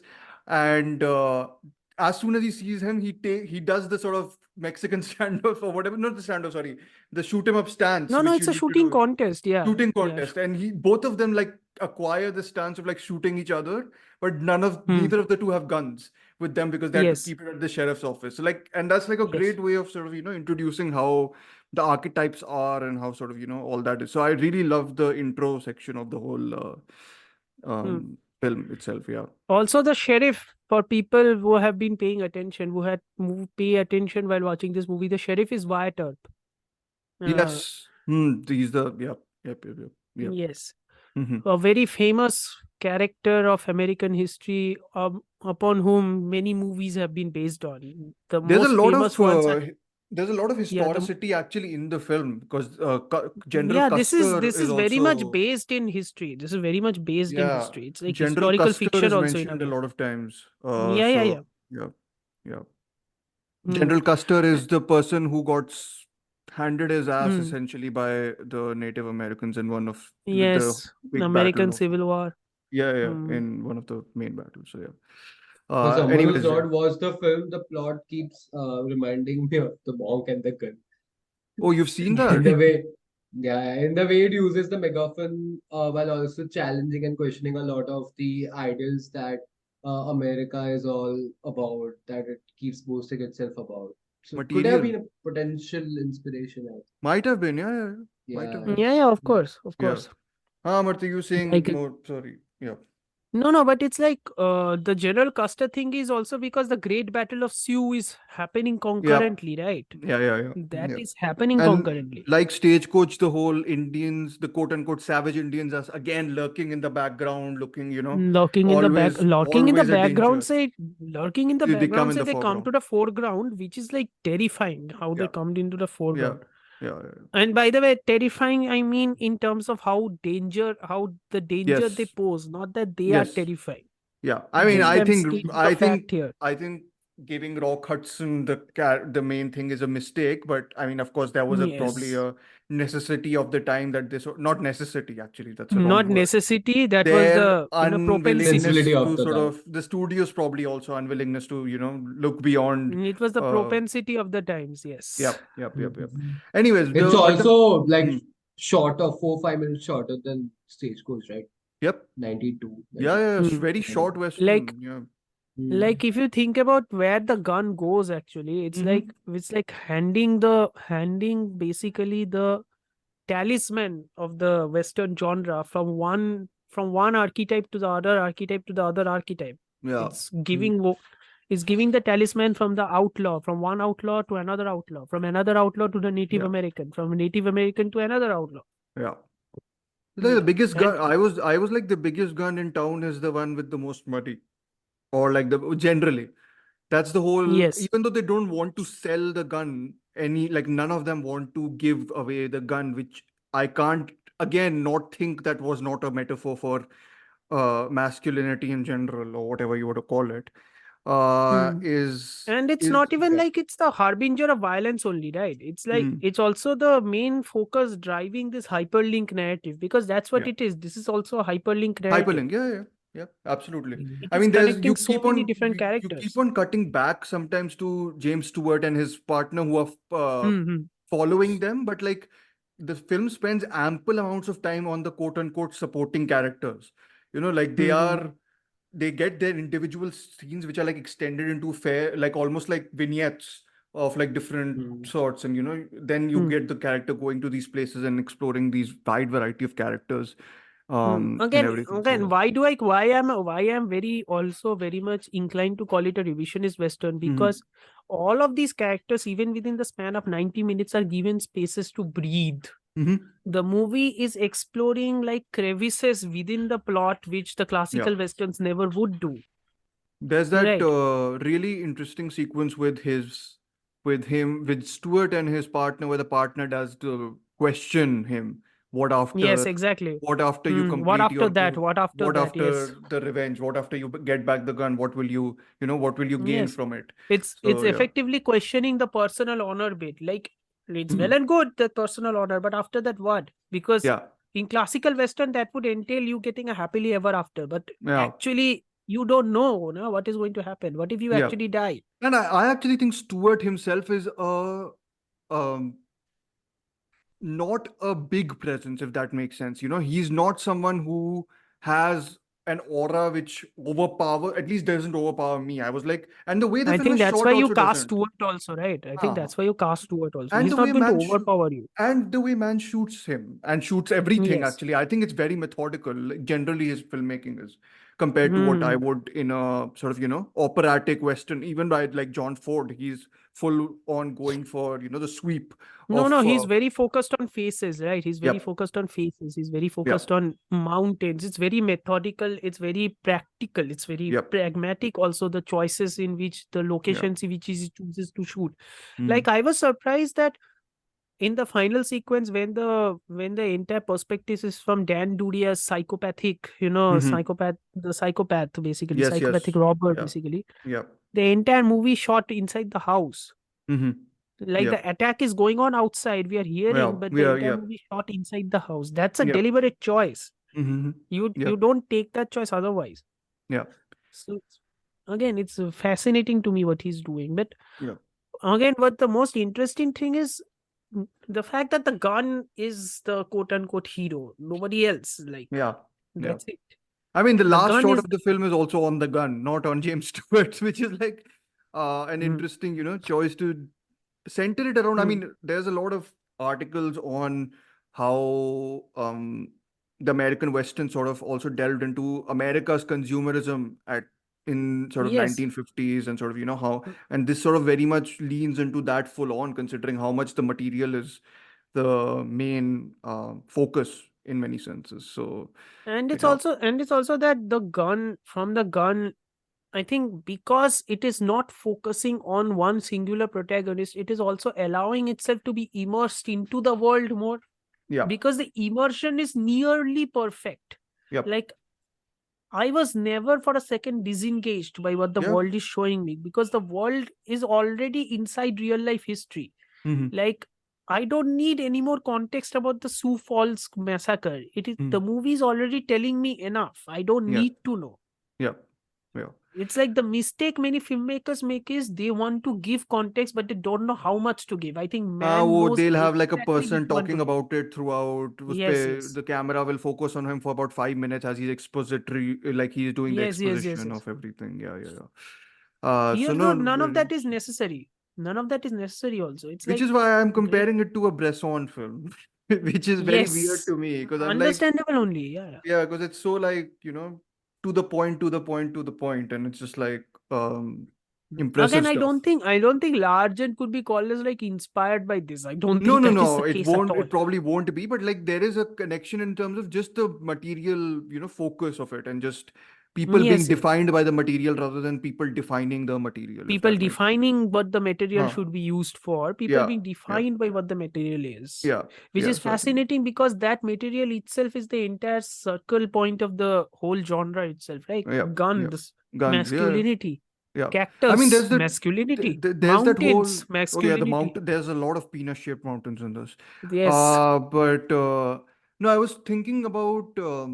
There's this one character of I forgot the character's name, but it's, I think, Samuel or whoever, one of the characters who's the lady's uh Yes, quote yes, yes. unquote The ladies, the fiance, one person quote who's. unquote person who's supposed to Mhm. marry her, and uska Yes. they properly discuss his masculinity in the sense that he Yes, runs yes. away when a threat is coming, and then he comes back because he has Steve no way Miller. to go up. Steve Miller, Steve yeah. Miller. Yeah, so Yeah. they investigate his character properly, and they actually almost punish him for being a quote unquote coward. In some Yes. senses, even though they have sympathy for him, I think like there's this whole idea that this guy is someone who is scared, who isn't the quote unquote man you expect him to be. And Yes. actually, the woman in this is far more involved, I think, in the action of the drama also. And it's almost like the Yes. film gives her a gun, not Shelley that Winters. yeah, Shelley Winters again. Fantastic performance. not the really lewd representation or like the metaphorical way of Yes. interpreting the gun. The film Hmm. does give her a gun with one bullet. Basically, she has to. It's almost implied Hmm. that she'll be using it at some point in time, and that she will Hmm. be involved in the Hmm. Western outside the home front, which I think is Yeah, the and bigger. also it's like telling you, ki, men with guns have so much bullets they can afford to be blaster filled. Yeah. Women with guns cannot afford to be blaster filled. They have to be precise. Yeah. I mean, the last shootout is magnificent, huh? Like the sound effects in Magnificent. this, like the whole chase sequence, and it's like all dominated by the sound of guns rattling Yeah. and stones Hmm. they are hitting and ricocheting and everything, and it's like Hmm. really terrifically done. Hmm. So yeah, Aryan, watch it, please. Yeah. As Amartya has told you Interesting though. multiple times. Yeah, interesting Yeah. though. This was supposed to be directed by Fritz Lang, which Yeah, Mm. I know, makes I know, yeah. sense. Yeah. Makes sense. Yeah. Yeah. Knowing But how he's yeah. Lang's idea was to have Mm. the rifle be Stuart's character's only source of strength and his only excuse for living, Oh making the wow. quest for his rifle a matter of life and death. That's why I was see the one thing I don't have any issue with, but I think that does soften the sort of critique of everything is the Yes, fact that it's a that's revenge exactly story. that's exactly Uh, what I think. I like think what it's man's hmm, choice. I think man's choice to make it impersonal. hmm, You know, to not make Stuart so obsessive about the gun is what yeah, makes this movie great. yep. Got it. Yeah. I mean, yeah, I never got the idea that this was about him, or like I never got the idea that it was about a quote unquote passionate revenge, which Hmm. I think is the case in something like Once Upon a Time in the West. Hmm. But I Yeah. think in this, the idea of the gun dominates more so than the idea of the revenge, if that makes sense. And I think that sort of Yeah, is the the gun is like a bone of like the gun is again the gun is like a talisman. If yeah. I'm going to make a Harry Potter comparison here, Hmm. because weird comparison, but you will understand why I'm making this comparison. Hmm. If people have seen Harry Potter, they will know that the talisman is the Elder Wand, Hmm. the wand which Albus Dumbledore had, the Hmm. wand which would be passed to Albus Dumbledore. Only the person who can kill the bearer of the Elder Wand can have the ownership of the Elder Wand again. The Elder Hmm. Wand was supposed to be, designed by death. Hmm. That was the myth of it all. Hmm. Got Okay, it. so Yep. I won't be surprised if J.K. Rowling actually took the inspiration from Winchester 73. Okay. Just putting it Interesting. out there. Yeah. I mean, I didn't think we'll be mentioning her in this episode, but okay. Yeah. I mean, she's the Anyways, author. और क्या ही yeah. बोले और, But we shall move on, unfortunately. I suppose, to spaghetti westerns. And Yes. before I move Let's on to go. Amartya, I will go on to Aryan because he's been quiet throughout Winchester because he didn't see it. So, Aryan, you can take over the reins I was of just saving up my Moses. energy for one of my favorite films of all time, which Yeah. is Once Upon a Time in the West.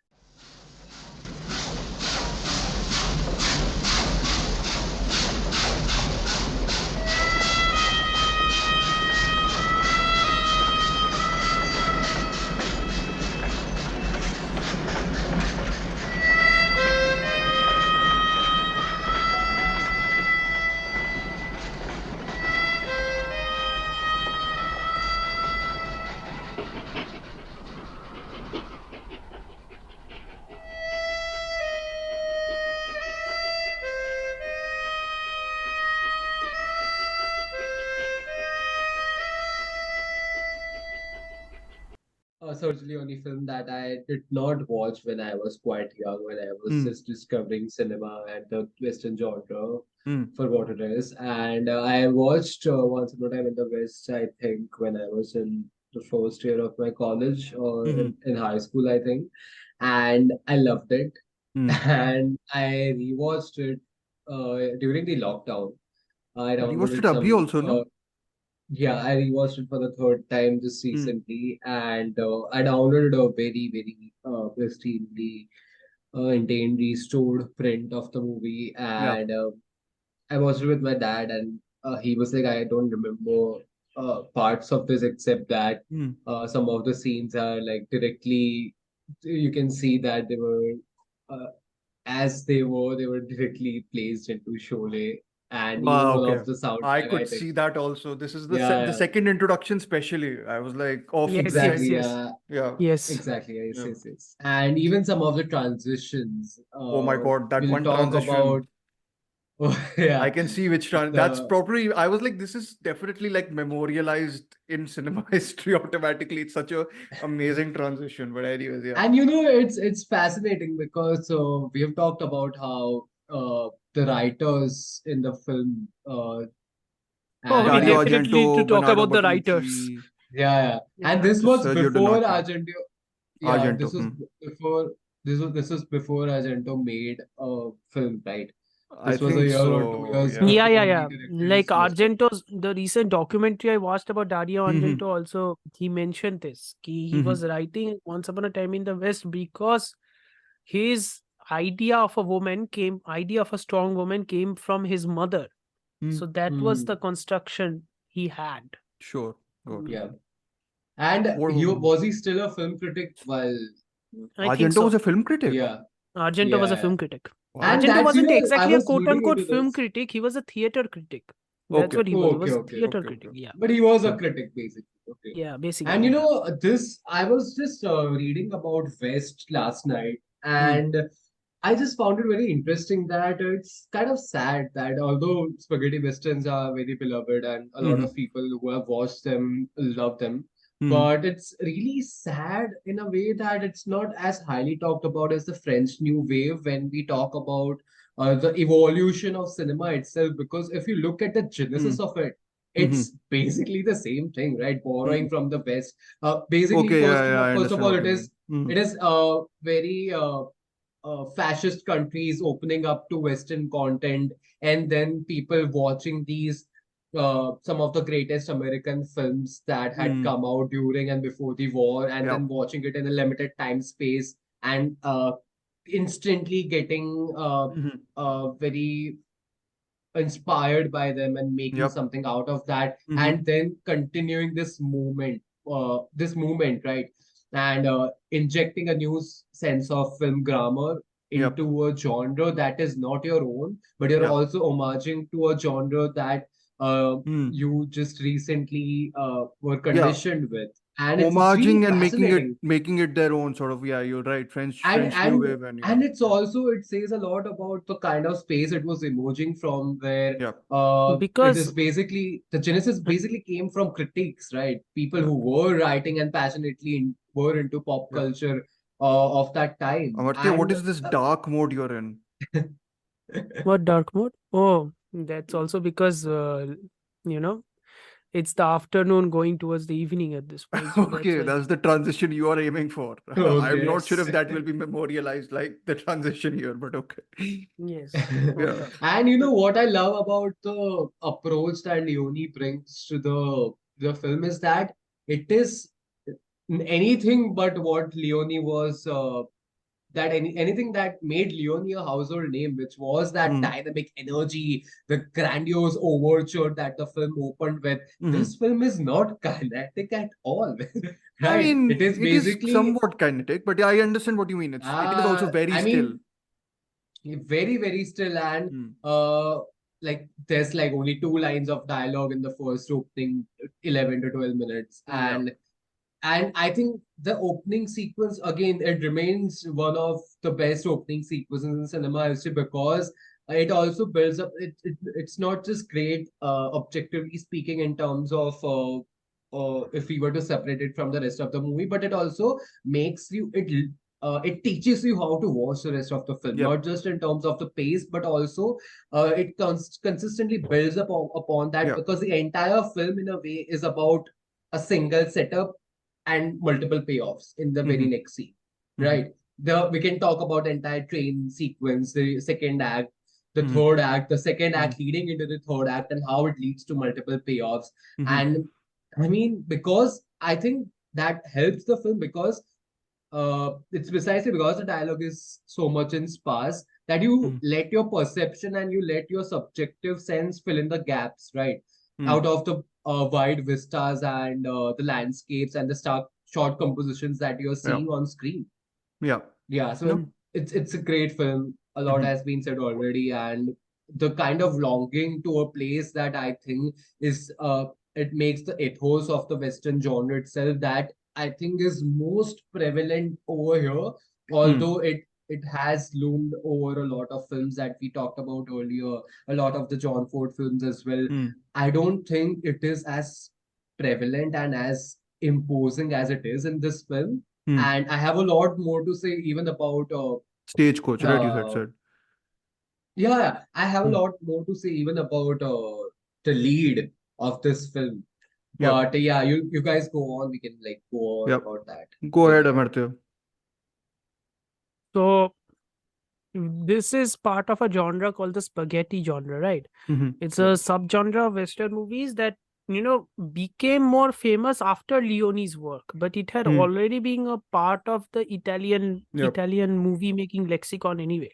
Yeah. Hmm. Okay, so why it wasn't talked about in the same vein as the French New Wave? Because the Western genre itself had become Hmm. so popular that you need to understand that when something becomes so popular,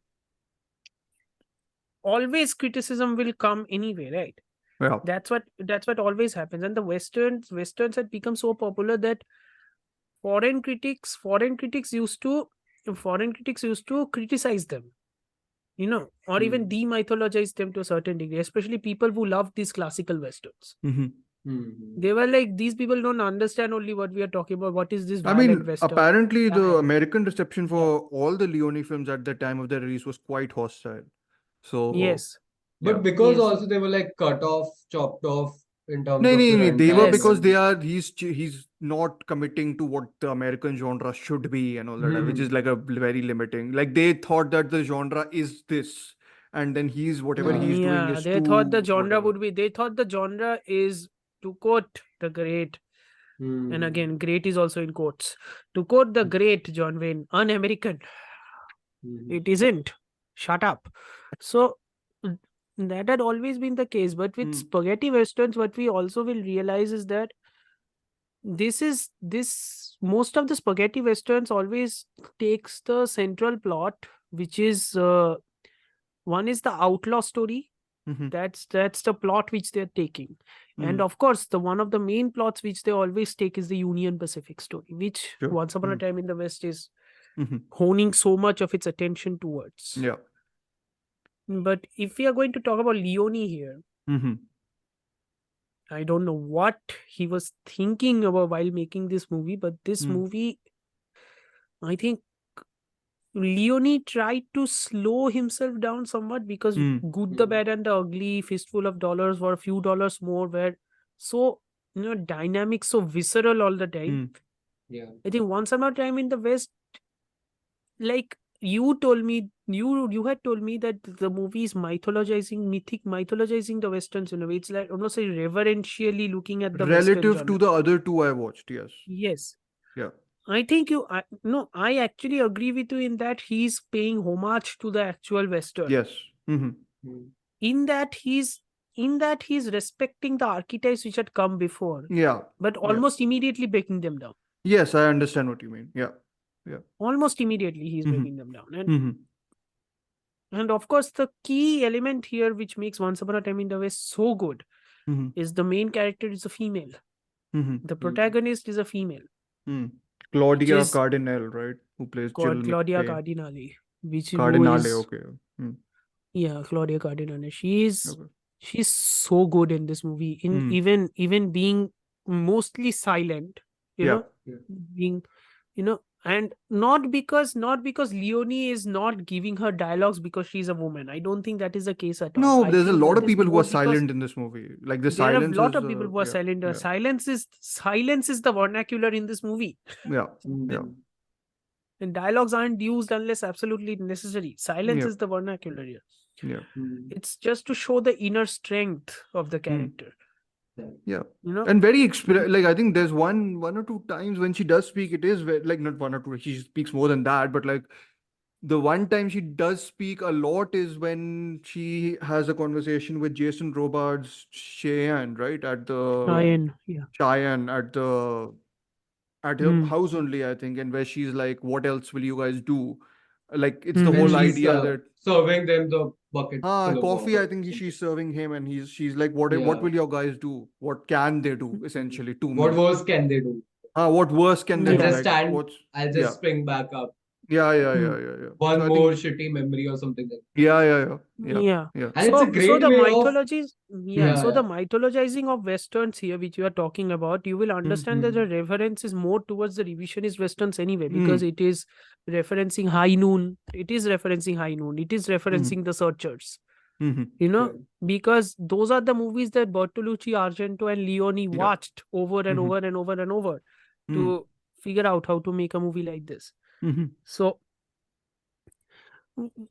because it is because the dollars were always so up tempo in a way, mm. this movie is much more slower and much more Sure. somber. Mm. Apparently, according to a book, Leone was very much inspired by Kurosawa's Shanshiro Shugata. I was about to ask you, there's definitely, it seems, the stillness does remind me of some of Kurosawa's, like the way Yeah, Kurosawa does stillness in some of his films. So, yeah, yeah. yeah. And it's Mm-hmm. also I was very much I was very much reminded of Yojimbo, in which the Mm-hmm. silence was punctuated by violence. You know, it's Sure. like the violence comes out of nowhere. Mm-hmm. But I And think of what course, just to build off what you have said and what Aryan said in the first thing, I think that's why the introduction is so crucial. Also, like I think it's that. yes, Mm. I mean, I was the one thing that I was consistently feeling throughout the film was tension at every point because I was like, every second. Yeah, anything can happen anywhere essentially because it's so because the threat seems Quiet. like it's like in the air all the time because Yeah. the silences sort of are associated with the threat. The music actually is very fairly sparse, which is why it's effective, I think. And even the uh diegetic sounds, it is very uh, off kilter because it's all heightened, even the of diegetic course, I sound. mean there's that And I moment read where somewhere that the windmill, the fly. yeah, the windmill, the Those are the flies, sounds which and are I very. read I'm somewhere, I don't know hmm, if it's the case or not, but I read that there was a score written for the opening scene, but then they couldn't removed it because when record, it like didn't sound okay, conduct it okay, or okay, okay. something. Anyways, Yeah. whatever So I was that like, was a okay, brilliant how much? decision. Yeah, exactly. Yeah, a brilliant How much decision was by it? mistake also. Whatever it was brilliant. Yeah. No, but No, No, so hmm, it's like he wrote the score before the movie began also. sure, sure. He wrote the score like Leone. Even I know this because he did this in Hmm. Good, the Bad, and the Ugly. Also, he wrote the score before the movie And began then under his. tempoed the movie according to the Yes, score, yes, essentially. Okay, yes, okay, yes. okay, okay, okay. Got it. Yeah, Yeah, I yeah, mean, yeah. I think one of the sort of no, I think there's a moment in the two, three moments in the film where first first harmonica, which is Charles Bronson's character, basically tells Jill uh, when you hear the sound duck or something like that, Yes, and then yes. this is repeated where she towards the end where they're like you'll hear a sound so that strange sound I'll hear like again, which is like the gunshot Hmm. essentially is a strange sound here. So I think it's Hmm. very centered around sound in that sense. And I was Hmm. just as a first time viewer of the film, I was quite astounded by some of the close-ups in this, more so than the Oh wide yeah. shots. I think Oh the yeah. close-ups are magnificent. Like I mean, the way it alternates between the close-ups and the wide shots. I think the just juxtaposition of That's them, a I think, Leone is fair. trope also. That's a Sure. Leone Okay. trope. Okay. It's Got it. like in Good, the Bad, and the Ugly. The Good, the Bad, and the Ugly opening is basically close-ups only. Sure. Like mm. Clint And the Eastwood's ending as well. yeah, Hmm. ending as well is that's close-ups. That's a Right. Leone thing. He Got it. loves doing these close-ups. Yeah. Please, can people learn from him rather than learning from whoever you are Bhai, right now? people don't learn from these because they don't have the patience to see these अरे तो movies. एक scene That's देख the low whole यार. problem. Hmm. बहुत expectation है हमें आजकल के जनरेशन से छोड़ो. So the thing मैं about this इधर is कंप्लीट नहीं कर रहा कोर्स और we're expecting filmmakers to yeah, yeah. exactly. And also the thing is ki, since we are talking about the music, each of the character have a main theme song, right? Hmm. Like Mm-hmm. Cardinally's character Jill has a theme song with very compelling vocals Hmm. like by Yeah. operatic vocals. That's So hers is slightly mournful, slightly elegiac, I yes, suppose. Yeah. melancholic Melancholic. Yeah. melancholic Melancholic. vocal. Yeah. Yeah. And Cheyenne's vocal is very up tempo. Cheyenne's is It's very the humorous. Mm-hmm. yeah. Yeah. Yeah. The interesting music is harmonicas because that is Hmm. also the music of Frank. Yes. Both of the music are same because that's what he's trying to communicate to you musically also, that Yeah. both of these characters' journeys are interlinked. Linked. They Yeah. are going to meet anyway. Also, Yeah. that's the way you do backstory exposition, by the way. Not Yeah. that is the way to Yeah. do it. Yeah. Again, You know, another I thing have which, since we're on the protagonist, since you're talking about Charles Bronson's yeah, harmonica, yeah. again, it is basically a man with no name. Right? Yeah, People yeah. Yeah, call it's him the He is a mystic harmonica. man man. with no No, name. man with no name. And I'm But guessing you're saying yeah, Clint Eastwood in the Good Bad. Yeah, yeah. Dollars The Dollars trilogy, trilogy. yes. Yeah. Okay, got it. But here's the best thing that I noticed upon my third rewatch. Of course, I Hmm. watched parts of this film more than that, but Hmm. especially after this rewatch, I realized that the protagonist here is basically like a ghost walking around, okay, acting like a reminder to Henry Ford's villain. Of course, we'll Yep. go talk about him as well later. Hmm. It's acting like a reminder of him of the evil that's pleasing this very lost and changing landscape that has been encroached by modernity. Yeah. And it's just again the looming melancholy in The this ghost film. of the westerns, the ghost of the Yeah, American Ghost western. of my first exactly, note here that's is a what I was. haunted western by the ghost of Yeah. life lost It is, and and this time being lost. the A haunted aesthetics Exactly. of western, but it it's are not a so. horror western. It's No, it's it's not haunted because haunted. it is like Hmm. it is mourning the death, Yeah. which is But again also, it's hilarious. also just this Which is again town. hilarious. Yeah. I mean, the Which is again town hilarious town because is being made also, right? Like the yeah, infrastructure which you associate with something like Winchester or Stagecoach of these towns which are built and all this, it's functioning at mm-hmm. the top. Here you see like crumbled Mm, buildings, railways needing to be yeah. being made again to find a new town essentially the without these older the archetypes in recent. ultimate climax of the movie is the building of this town. The town Yeah, needs to be built. yeah. That's it. That is But the it's a third new act, right? town, Yeah. right? It's a It's a new new town, town. not without Yeah. the influence of your Mm. harmonica and without the influence of your. I mean, they have helped in building it, but they are absent from it. They are no, In but they are they are the fadeaways. They are the fadeaways, yeah, outcasts. They are yeah, the ones. They are the ones who are going to die along with the Wild West. yes, They yeah, can't Mm, survive. yeah, Their old codes of honor will be completely meaningless yeah. once the This is new very the town and searchers thus ending, to be honest, and I again think once upon a exactly, time in the yeah, West exactly. is yeah, basically riffing on searchers searchers, also, yeah, right? Yeah. Definitely. And even that scene where Jill's character, she goes and she sees at the construction site, and that one guy asks him that I wasn't told, he didn't tell me, your late husband, that what am I supposed to write on this? And the way that scene is yeah. framed, the way that scene is Station, staged, yeah, Station, yeah. station, right station, yeah, and the way the entire like here's where the second act and the third act come together and it leads to that uh, cathartic ending of the film, right? And yeah. again, it's one of those rare films where the style in itself becomes the substance, the pace of it, the rhythm of the movie.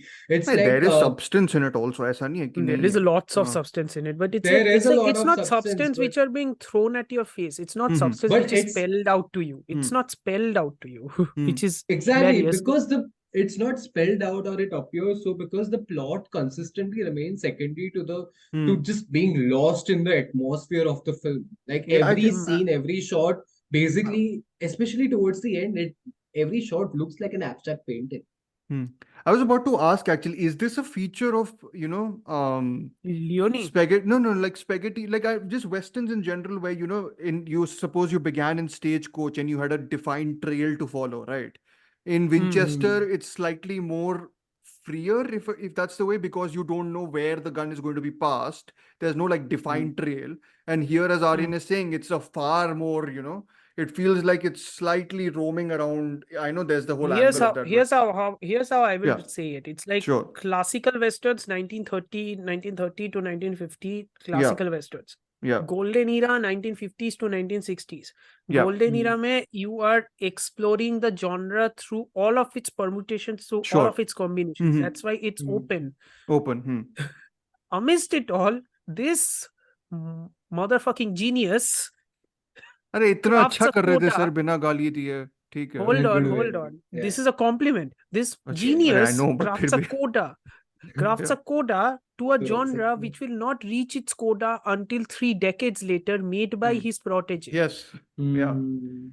Yeah. I mean, Yeah. Unforgiven has a lot of shades of this also. So Yeah. Because Yeah. Unforgiven में Eastwood literally does that in the ending. Eastwood says, "Thank you, Hmm. Sergio and Don." He's basically Hmm. saying, "Thank you, Sergio Leone and Don Siegel." Yeah. Those I are his mean, two Hmm. proteges who taught him not to filmmaking. spoil, have you guys seen Unforgiven? I have. Yes. Okay, I mean, who am I asking? You guys would have seen it. But no, just to like, even that has that really like that film, as coda defining as it is, that still Hmm. has Hmm. a flourish of like that macho violence at the end, which does come back almost like a, Yes. a full stop. Okay, pehle you need Hmm. that explosion of violence to, set things in order. So I Hmm. think that's sort Hmm. of, that is where I'm sort of speaking of, in the sense that they are, these films are, of course, subverting a lot of things, but I do think they are almost, when is the last gasp of the Western. So it's almost like you are putting your hand out to capture something which is But slipping by your this finger, is not essentially. That's like stemming out this. from the writing, don't you think? Yeah, Ah, yeah. no, no, it's This is I'm not not, like yeah. telling you that this is the last gasp. This is No, no, just no. showing to you that this is Sure. how it is going to Hmm. end. This Hmm. is how it will happen. Yeah, Hmm. yeah.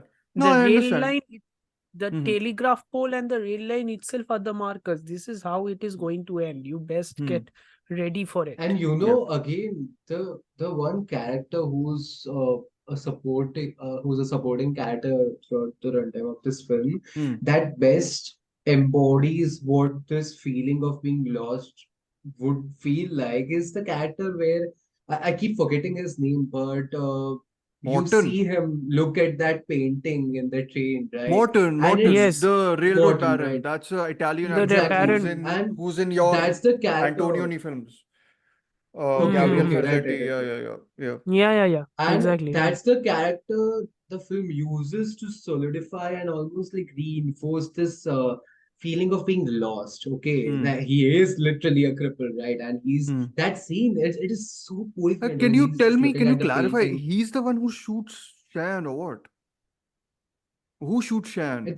It's never explained, right? No, he says No, no. this guy caught up with me who I didn't think was on the train only. He says he caught up with me and shot me or something like that. I forgot who shoots him. I don't know.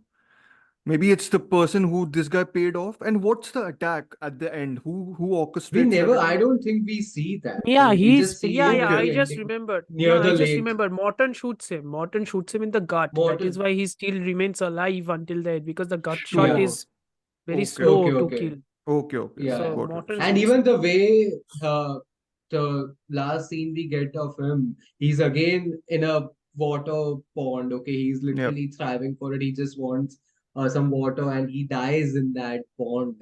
Yep. Anybody got glass vibes? Anybody got Glass Which is glass good. one? ending? Glass ka Ah, ending? the Shyamalan's glass. yeah. Bruce Willis ka death Arey, unceremoniously sir, I happens like that don't only. remember. I don't like that movie also. Sorry. I also Uh, don't like that movie, but I'm sure Shyamalan took the idea from here he only. must have, but he must have also said Yeah. that he created it, which is not Yes, uncharacteristic. So, because of course it is not y- uncharacteristic of that. yeah, yeah. But yeah, Anyways, not can Shyamalan we talk for about Henry Fonda?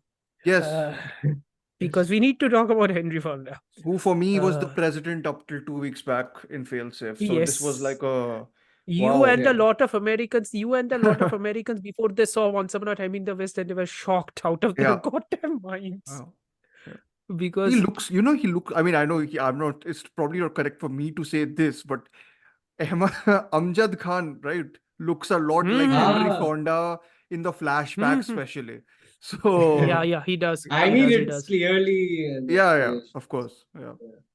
Even and it's the also, introductory scene that. yeah. but also like Fonda's introduction is terrifying. It's like Morricone's score and Fonda's Silence, introduction. though, a What lot of silence in that a scene, lot also. of silence. Yeah, like the Like build up of that when he scene is enters, yeah, just, when he enters through, like after the shooting is done, he's entering Mm. through the bushes and everything, and then yeah, the camera revolves and looks at him, yes. Yeah. and it's Oh, always and looking then at the there's blue the, eyes. it's the shot Yeah, also. No? It's the gunshot wala Yeah, thing also, right? Where he's yeah, just yeah. holding the gun and then it just keeps on going, yeah. and then you get And the, it's like when the camera just focuses on the blue eyes, you know that Leone is doing this intentionally, because yeah. Leone is shocking the audience also. Leone is like, yeah, I cast Henry Fonda as the villain. Deal with it. And just imagine, in these days, we always know what role an Yeah, of actor is going to course. play. And we know, I just imagine the people sitting in Sir, the you can theater not watching it for the know. first आप time. Twitter से निकलो नहीं पता चलेगा. Hopefully. I'm not. Well, I anyways, didn't. yeah. I didn't. It's not even that. No, it's like Yeah. if you think about this, think about think about Fonda for a second. Think about He this guy. refused, This na, guy. first. Yeah, he refused and then he chose to do it. Mhm. Like Because I think Eastwood or something happened. No idea, but he Someone did. told him. Yeah. Yeah. by this time Eastwood was more involved in starting his own production company and all that stuff. That's the whole Okay. point. Very soon he would So- be making that really amazingly disgusting film with Don Which Siegel, one? The Beguiled. Oh yeah. Yeah. Before So- that he will make Dirty Harry. After that he will Yeah, make Beguiled. 78. So basically his disgusting phase. Yeah. Okay. Dirty Basically Harry is his good, his yeah. producer phase. He's the Okay. producer. He becomes Sure. a producer Yeah. after. Dirty Harry is fine there. It's good. Disgusting is Dirty- good. That's a compliment. Oh, The okay. Beguiled is a compliment to being so Dirty Dirty. Harry, Unhinged. Dirty Harry Yeah. is the fascistic movie which other fascistic movies of this era could never hope to be. That's the whole point. Interesting. I mean, he's a Yeah. conservative filmmaker. It's fine. Clint Eastwood is allowed to Mm. be that, right? No, I'm saying Dirty Harry is definitely quite fascistic if you think about Sure. it for a second. Got it. I've not seen Mm. Dirty Harry. So And it's also again, if we are going back to Once Upon a Time in the West, I think the basic subversion of it all is the fact that first of all, Henry Fonda's casting. sure. Second of all, how much of Fonda's character is given substance and is given development to be without being a mustache twirling villain. Yeah. Mm. Yeah. I mean, he's also, correct me, but he's not exactly, I know he's The main guy. terrifying, but he is also undermined a fair bit by, He's undermined, yeah. especially in the scene Yeah. where the guy, again, the Gabriel Fazzetti, Morton, the railroad baron, Morton. sort of, kind of basically is like, you don't know how to be a businessman, which is the way the world is going to sort of move into, right? again, this undermining also feels designed because Yeah, yeah. Morton represents modernity. Yes. Morton represents modernity. Modernity is taming these Wild West ka barons, basically. Yep. That's what he's representing. Yep. And even after Morton is killed, Yeah. and Hank basically wins. Hank Mm. wins, but Hank also loses because Yeah. Frank wins, but Frank also loses because it doesn't matter. Yeah. After that only he goes now, he's like, I'm not a businessman, I'm just Yeah. a man. Which means going back to Exactly. the old sort of way of Exactly. justice where he basically gets his Also- ass handed to him in the shootout. Also, it's also a commentary on masculinity also, Yep. right? Because it's Mhm. like he can't understand what he is without his The gun. identity in the Wild West. Mhm. Yeah. So it's always been, again, I'm Yeah. like, how, and of course it's because Leone's direction, because Leone is so focused on widescreen, on scale, Yeah. and yet he's utilizing to scale to explore the contours of characters. Yeah, through it's the faces expression. of the people rather than It's sort the of faces of landscape the almost. people. Yeah. I mean, Dialogues aren't again, important in these movies. I'm such a sucker Dialogues for aren't important. close-ups in general. I'm just like, why do people not use them that much nowadays, Because those are especially? cheesy nowadays, I think that's why. I mean, People think kabhi it's kabhi cheesy to sir, nowadays. kuch to do, emotion to do. Yeah, of Uh, course. I'm not disagreeing with you, but yeah. it's like I understand why they don't like to use it. But again, because they haven't used it for so long, they don't know how Yeah, to use I it. mean, That's they're also the dynamic fact. in this also. They're just so Oh, yeah. beautiful to look at. Like not just the people's Mm. faces, but just the way in which he frames them is Yeah. super dynamic. Also the entire scenery, also how the entire place is shot. Yeah. Like A this lot of it's movie very is dusty, gorgeous no? to look at. Mostly it's Yeah. very arid. There's one place Mhm. where he sort of goes where it's like a grassy landscape. I was like, where did this Mhm. grass come from? Because the rest of the film is so like Hmm. arid in just terms Isn't of. the grassy one is in his dream, right? The grassy part is in Is his it in the dream. dream? It's in his Okay, maybe flashback. it's in Yeah, the it's in the dream then. flashback. Okay. Yeah. Okay. And also, And and even also yeah. Hmm. the dusty part is because the dusty part is also as a highlight. This is Hmm. the Wild West. This is what the West used to Yeah. be, and even within this, the old Mugbain, who is the Hmm. idiot, basically, according to people, Brett Mugbain was the idiot, but he's the entrepreneur because he thought that within this arid Hmm. wasteland, I can make a business for myself. Mm-hmm. I Yeah. bought so much land because there is no water, but I have been thinking beyond what Mm-hmm. could bring civilization in, and that is not water, that is connectivity. Yep. Yep. Yep. And So, what I noticed better on this rewatch is the way in which the entire auction is intercut with the train sequence. oh yes. I think that is, I mean, it's great editing as well. Yeah, you guys have Hmm. convinced me. I think I do like the movie more than I sort of my Of my course you do. my profile suggests. Of course And you and do. It's you know like, another thing that I was literally holding my head when या आप दूसरी बार कर रहे हो इस Henry हफ्ते में holding Fonda's your head. This बार अच्छी अच्छी Henry अच्छे वे में. hmm, when Henry Fonda finally arrives at the station, okay, and Hmm. he says something where that one character tells Chill that he told me that he'll be sitting there, he won't move until something, okay, Mm-hmm. and it's the very next scene we cut to harmonica, Charles Hmm. Bronson sitting over there under the Hmm. tree, and there's a trench or something, okay, where the Hmm. workers are working, they're building the railway Hmm. network, and he's sitting right over there on the ground, okay, his Hmm. feet are like or laid open, and he's just sitting under the tree very yeah, silently I without understand what you're moving, talking about. Yeah, and yeah. and then Yeah. you see Henry Fonda, the Hmm. antagonist, arrive on a horse, and Hmm. he's like, it's all dusty, it's all arid, and Hmm. he literally sitting on top, okay, of these Hmm. people working in the trench, okay, and Yeah. the entire way in which the power dynamic is set up in that scene where Hmm. harmonica is basically the leveler, okay, Yeah. and Hmm. oh god, I just can't. The way the film is shot and the way it's Yeah. all edited, and it just gives you the time to linger Yeah. in those compositions, in those stark short Ah, compositions, but and you're though, but just that's the there. whole. I mean, that's why I think one of the what you guys are Yeah. saying about the runtime not being a bother, it's because the 2 hours 46 minutes, they luxuriate on the detail to enhance the feeling of it. No, it's not Yeah. like they're just. Of the world building, yeah. Yeah, it's just a world building. I don't know. Now, whenever I hear world building, now I associate with like all these आधी पिक्चरें जो world building कर देती हैं और characters को छोड़ देती हैं. अरे वही AKA तो ना, Dune. अरे Yeah. वही तो ना, that's the अरे वही तो So. ना, Hmm. that's the whole bastardization of all these concepts. It's like world building के लिए I need 2 movies, I need a mini series. अबे world building you can do in 90 minutes also. See Yeah. Winchester Yeah. 73. Yeah. Or World Hmm. building you can do in 90 Stagecoach. minutes. You can do Or 9 Stagecoach. characters in Yeah, you can that. introduce 9 characters. You Um, just had the problem, which is one of the bigger problems, but which is also one of the simplest problems, know how to write a goddamn screenplay.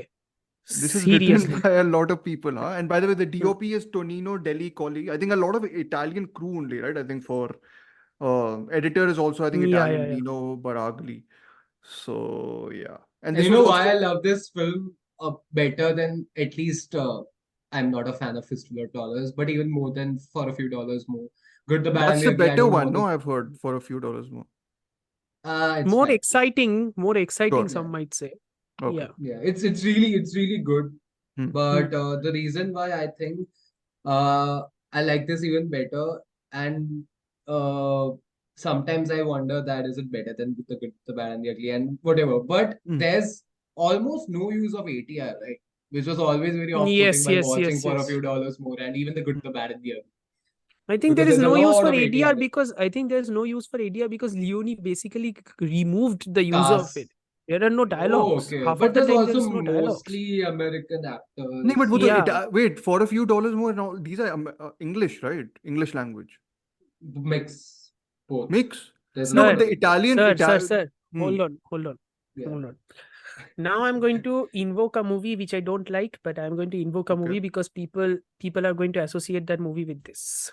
Okay. In Once Upon a Time in Hollywood, Oh God, Rick ये Dalton कहाँ का से आ गई? character is told by Al Pacino to go to Italy Yes. and talk Oh, to the yes, director yes. Mm-hmm. In the plane, right? I in the remember that plane. scene. He's Yeah. told to talk with the director. the director is now, if you know your movie history, which I'm sure Hmm. Tarantino does, Rick Dalton is Mhm. based on, I think, Burt Lancaster. Yeah, Uh, not Burt Lancaster, I think Kirk Douglas, but jo bhi ho, the Kirk Mm. Douglas. the actor Okay. thought, yeah, Kirk Douglas, the Hmm. actor thought that he is going to work with Sergio. Hmm. What he Mm. did not know, that he is not going to work with Sergio Leone, he's going to work with Sergio Corbucci. Okay. Right. Yes. Corbucci is the one who made exploited, like almost like the low budget version of it. or what? Corbucci made The Great Silence, Okay. Never the mind. snow I have western, which is again a masterpiece of its own right. But okay. yeah, Okay. Mm. Corbucci also made Django, the original Django. Ah, okay. But jo Okay. bhi ho.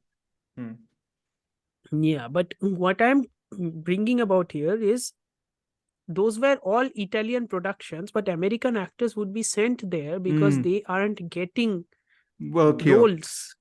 What work here. basically like a lot of like Liam What Neeson basically doing a Dalton's project character here did. and all that basically nowadays Yeah, in what when they go to basically, do, yeah. What basically Once Upon a Time in Hollywood was showing Rick Dalton's character ultimately Yes, will yes. go and Yeah. try and get, Mm-hmm. things there. Yep. Mm. I can't believe I'm invoking that movie so many times to explain things to people, but show me. I mean, I also didn't think you'll bring it in this, but sure.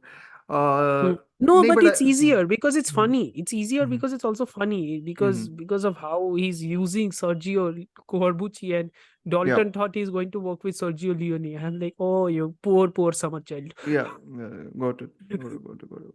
Fine. Yeah. Is that it, guys? That is my question about this iteration of the Western episode. I do want I to do another think one. so. I Yeah. think so. I think didn't George Lucas say this line? It's poetry, it rhymes. It's like if I'm going to Wow, that's really it's We're finishing poetry. It off rhymes. with quotes. That's very George Lucasy. that's just very say George that. Lucas. Yeah. Yeah. But I think again, I'm bringing up George Lucas because Star Wars is also Of course. indebted to westerns Yeah. anyway. Western, Western, samurai, space whatever. opera. Space. Yeah. Space opera, science fiction western. Yeah. Revenge narrative also, no? Your same friend was. Revenge narrative also. Like Mhm. I'm just talking about New Hope. I'm just talking about New Mhm. Hope also. I think Yeah. about it for a second. Not Sanjeet's favorite, Phantom Menace. No. How is Sorry. that his favorite? I will never I'm understand. kidding. So It's not his favorite. Yeah, he just said it's decent. I'm triggering him Okay. whenever he listens to this. That is equivalent of placing it as favorite. But yeah. Sir decent भी उसके लिए उस movie के लिए बहुत है ठीक है ठीक है अब नहीं Decent भी sorry उस I movie- invoked it. Anyways, you guys go ahead. No What no were but you जो saying? भी हो माय पॉइंट Hmm. बीइंग कि जितना भी इटरेशन कर लो Hmm. It's very interesting to think this generation's western is superhero movies. Hmm. Exactly. That's what it is. And even that is dying, thankfully. Thankfully. Again, Yeah. we need to realize something कि superhero genre we were living in the classical superhero genre for over 10 years. Hmm. Yeah. With like instances where there would be revisionist superhero Exactly. What would you say movies. as a revisionist That's gonna narrative? happen. Captain America, Winter Soldier? Winter Soldier somewhat. Logan to a very Logan is again Yeah. Western also in a way. Western only. Yeah, That's true. Yeah. Western Yeah. only, but it's basically commenting on the superhero genre. Mhm. Movie which we both don't like. Movie which we both don't Oh like. my Eternals. God. Definitely a revisionist. Deadpool. Eternals, Yeah. right? Oh, I thought you Yeah, said Deadpool. Deadpool. Oh. No, I am saying Deadpool. But yeah. Oh, okay. But Eternals में कहाँ questioning है? Eternals में तो कुछ भी नहीं है. No. I'm saying we are not going there. हाँ. Going there. जो भी हो. No. My So the point thing being is that Hmm. that's what Eternals. I did write in my review that there were a lot of Western tropes and Hmm. not a lot, but there were some, and I think films like those and the box office projections of those films precisely imply that even this genre, which has been from the very get-go been compared to the Western genre and how it broke out and dominated the industry, the box office once. Now it's starting to evolve, and we are going to get this phase where there's basically a lot of experimentation where they won't see good numbers at the box office. People will reject them, and they will I to honestly slowly. feel, Aryan, if you get a one really solidly made classical western right now, it'll do really well. If it's like really solidly made though. I think Sir, after it's the already success being of made. Yellowstone and all, Won't I think see. yes. मतलब TV में it's already Kevin being made. Costner. I mean in cinema, yeah. I'm not talking TV. Even Horizon is Amartya coming said, out Costner yeah. ka. Horizon's coming out in Costner but ka. you don't know if it- it's guaranteed solidly made. No, I'm saying someone like, I don't know. I'm sure Costner. I mean, Costner is not a bad director. He's a solid director. But in his I own to think right. he might be too classical a director, I feel, in the sense Yeah, that that is. वो He's कौन too सी आई far थी? up his John own. Carter भी तो western ही थी, space western or John whatever Carter that of was. Mars. हाँ वही Which one are you talking about? वही That's Andrew the science Stanton fiction वाली. western. Yeah, Yeah, that's the science fiction western. Yeah. But my point being, why am I bringing up the superhero why am I bringing up the superhero and the western comparison is because for the superhero genre to survive, it now needs influences from outside, which the westerns had. Yeah. Because revisionist superhero fear also is not happening because there aren't filmmakers well versed or even interested enough to comment on the tropes of the superhero I mean, the genre beyond best one to do fundamentals. it is the Spider-Man film, the new one, the animated one, Across the Spider-Verse. Yes. Yes. So those are a couple, but we also need outside influences. Like spaghetti western, because Italians have been making it. We need outside influences. Like Korea is now doing superhero TV shows which are like fantastic. But again, we need those because that's how genres will evolve. You can do that. I mean, it's very surprising to me that Son Chedia did really badly, which is sad. But that was our sort of iteration of what it was fairly classical in its thing also, because it's basically following a trail to take one person from one place to the other, right? It's That's like the about it. dacoit western. It's like the dacoit western basically imposed into a classical western framework. Yeah, That's so I what was it like, is. I think like that sort of thing can be very interesting in our context also. Still, I mean, if people want to watch it, that is, which is the big issue, I feel. I think something like People will watch Bakurao anything. is... Listen, people will watch anything which is given spectacle because people need But to understand that film also has that 5 action set pieces. अरे भाई spectacle मतलब you understand, right? Spectacle also has changed now. Spectacle ka meaning also has evolved now. There is a reason why Avatar movies make a huge lot of money because Cameron knows. Yeah, because Cameron knows how to use special effects to produce spectacles. So I mean, you're saying कि special effects चाहिए ही होंगे that way. Special effect at this point, it's like special effects streaming services. These are like bread and butter. These are like part and parcel. The best way you can evolve is knowing how to effectively use them. That's it.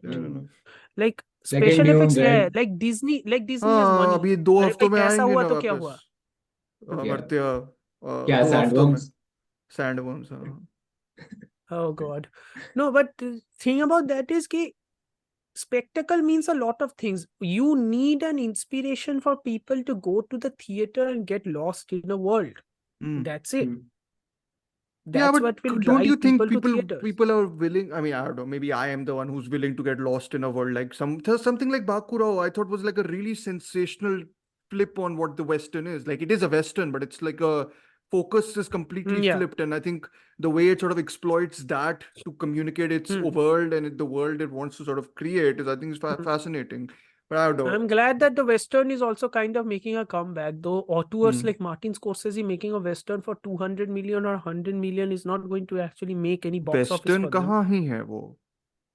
वो Western ही है sir. Sir, drama है sir. Crime Western. अरे वो revisionist Western ही पकड़ो उसको. It's you get the tropes it is playing at. You get the framework it is playing inside. But like whatever.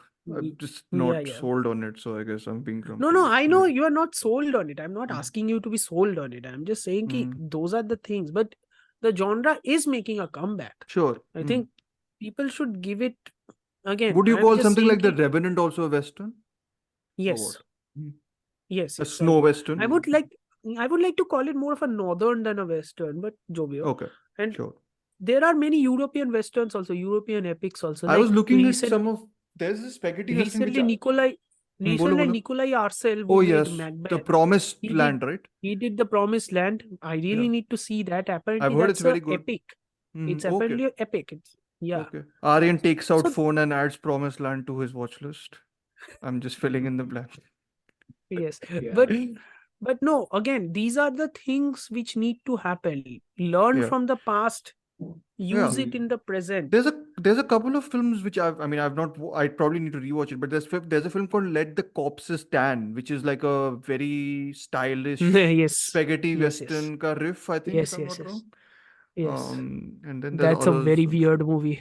Okay. That's a very weird movie. So I mean And it's then the French, so it's fine. You can expect yes, that. of course, Yeah. French, Yeah. weird. What Yeah. else? Yeah. And then we have This there are lots. And Lijo made, no? Apparently with this Malai Koti yeah, Waliban. Malai That's Kotai also New good. Waliban is more. movie. Yeah, it's a New movie. pastiche. It's like Pastiche, Uh, okay. it's like uh, what I have heard. It's like Hmm. it's kind of a western, kind of a superhero movie, Sure. kind of hmm. kind of like a samurai movie also in a way. Good. अपनी It's like किस्मत में he's Padmaavat है sir फिर और Bajirao Mastani. basically he's basically invoking Kurosawa to Leone to everybody else at this point. Sure. He's invoking goddamn One Punch Man. So it's like Hmm. sure, Sure, man, sure. whatever you Like you a want to do. history of influences, sort of like that. Sure. History of influences, which again what my entire point is, if we are going to go back into this iteration of western ka episode again, I'm just saying that I think there are going to be elements of this genre which will again sprout up, Yeah. because like even in modern times the western genre has got new definitions, like Power of the Dog is a western. Yeah. Yeah. Yeah, it's a How queer much of take a on western whatever is you want to get into. Yeah, exactly. Well, I mean, there's iterations for that. The whole thing is that it can be molded into different forms. You just need to find, a hook, I suppose. exactly, yeah. So, A hook, yeah. yeah. But we will be Thank talking God about Dhruv didn't say that Power of the Dog is a drama. Queer Power of the drama. Dog is? Thank God he didn't say that. No, it's not a western, it's a queer drama.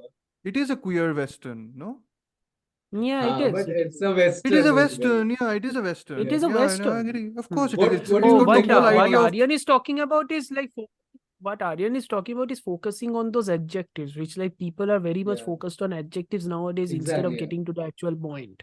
No, but like it But is I think very, he's trying to- very indebted to the Western because of what Benedict Cumberbatch's character is, no? Like in terms of Yeah, the that substrate idea it of is playing Western in. cowboy Yeah. masculinity is there Masculinity, throughout.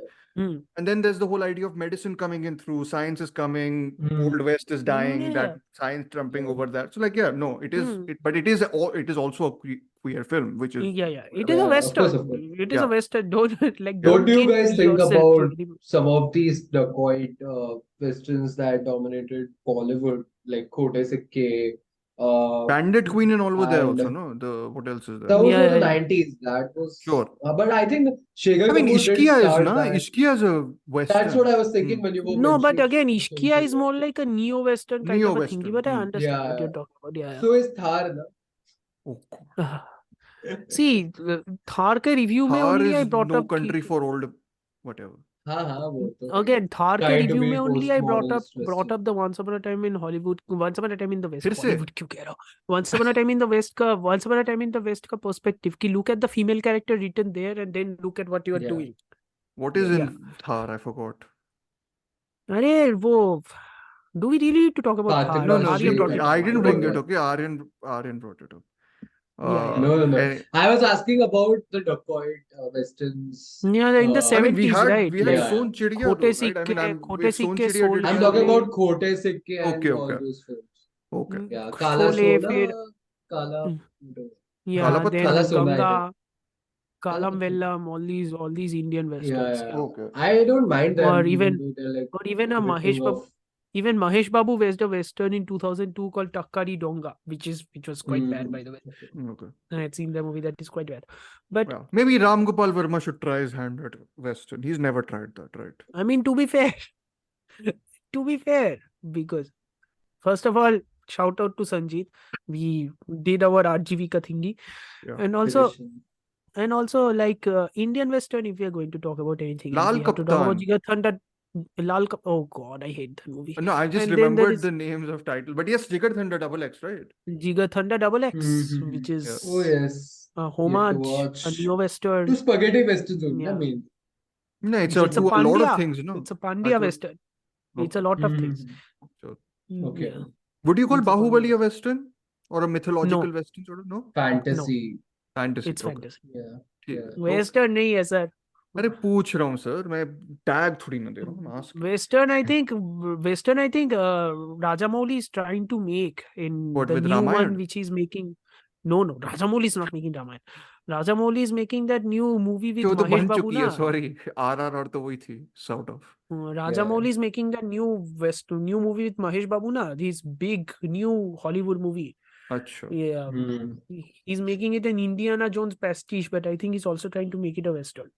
So, Maybe that would be whatever you mentioned, like people from other places, other parts of the Yeah. world coming in and doing the revisionistic thing. yeah, exactly. That's what I'm talking Yeah. about. This Hollywood should this rope is what is everyone going to in like they happen. always do.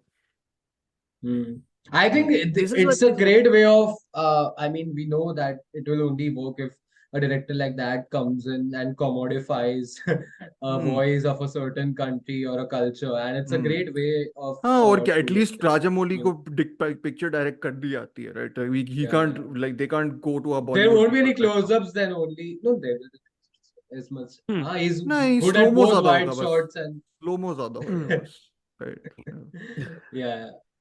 movie we anyways didn't talk about, which we should have, but we didn't talk about. Let's see if we talk बोलो about next time. Alejandro Jodorowsky's El Topo.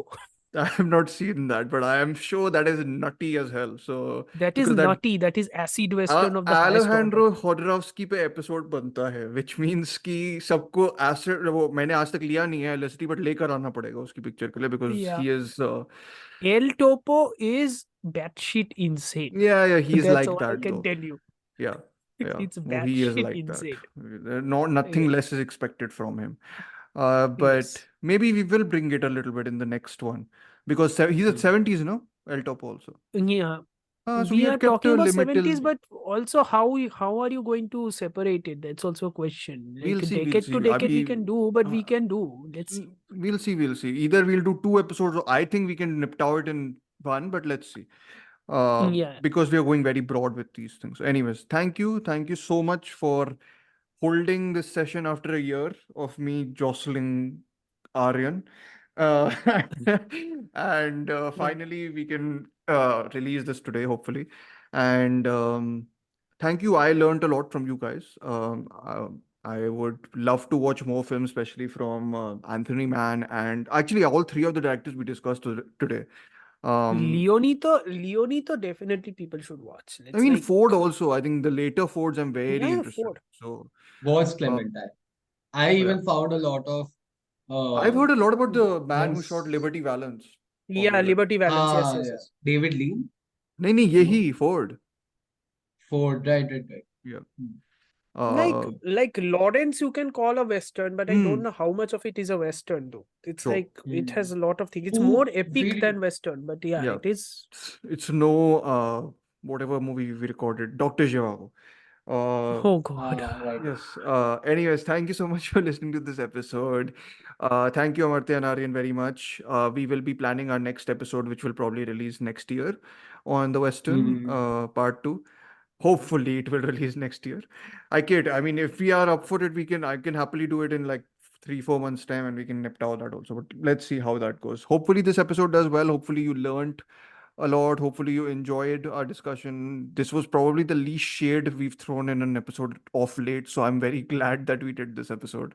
Recent episodes have been a lot of shade throwing because, well, justifiably so in some of them because well, you can't Justifiably do so any. in some cases justifiably so, some cases Yes. unjustifiably so. Yes, But, when those the ones which are unjustifiably so, I shall be addressing in our live stream tomorrow, which will be on American fiction and the the holdovers. holdovers. Yes. So yes, please do look forward to that episode also and join us in our We discussion do there. live streams. We have a YouTube channel for people. Yes, we do. I mean, We I can think talk that about all these later American westerns like Butch Cassidy and all those films also I'll love. Which that's one? what 70s. Butch Cassidy and the Sundance. Robert Yeah, Redford that wala. those are the revisionist ones which we are going to talk about anyway. Like Yeah. those are like Okay. मैं cap तो yeah, आएगी because Amartya loves makeup it. तो I love it. definitely So आएगा. I was the pitching Make it that for this episode as well to, you know, put that entire, like, नहीं circle नहीं back next to. भी that film is too I वो कुछ think ज्यादा हो special to जाएगा. we talk about we should Yeah, talk yeah. about Yeah, it properly I in think yeah passing. Yeah. yep except for and उसके लिए वरुण को भी बुलाएंगे for to have a more on Somebody told Altman to make a western. He basically took a sledgehammer, saw the western ka tropes, destroyed it, broke it down, and then started a completely new genre. And I'm like, good okay, no अच्छी I बात है mean, करो cool. anyways thank you again you can follow Amartya at Amartya25 on Instagram, Aryan at Aryan Talks Film on Instagram, Letterboxd के profiles I will already link in the description like I always do and yes thank you very much and khatam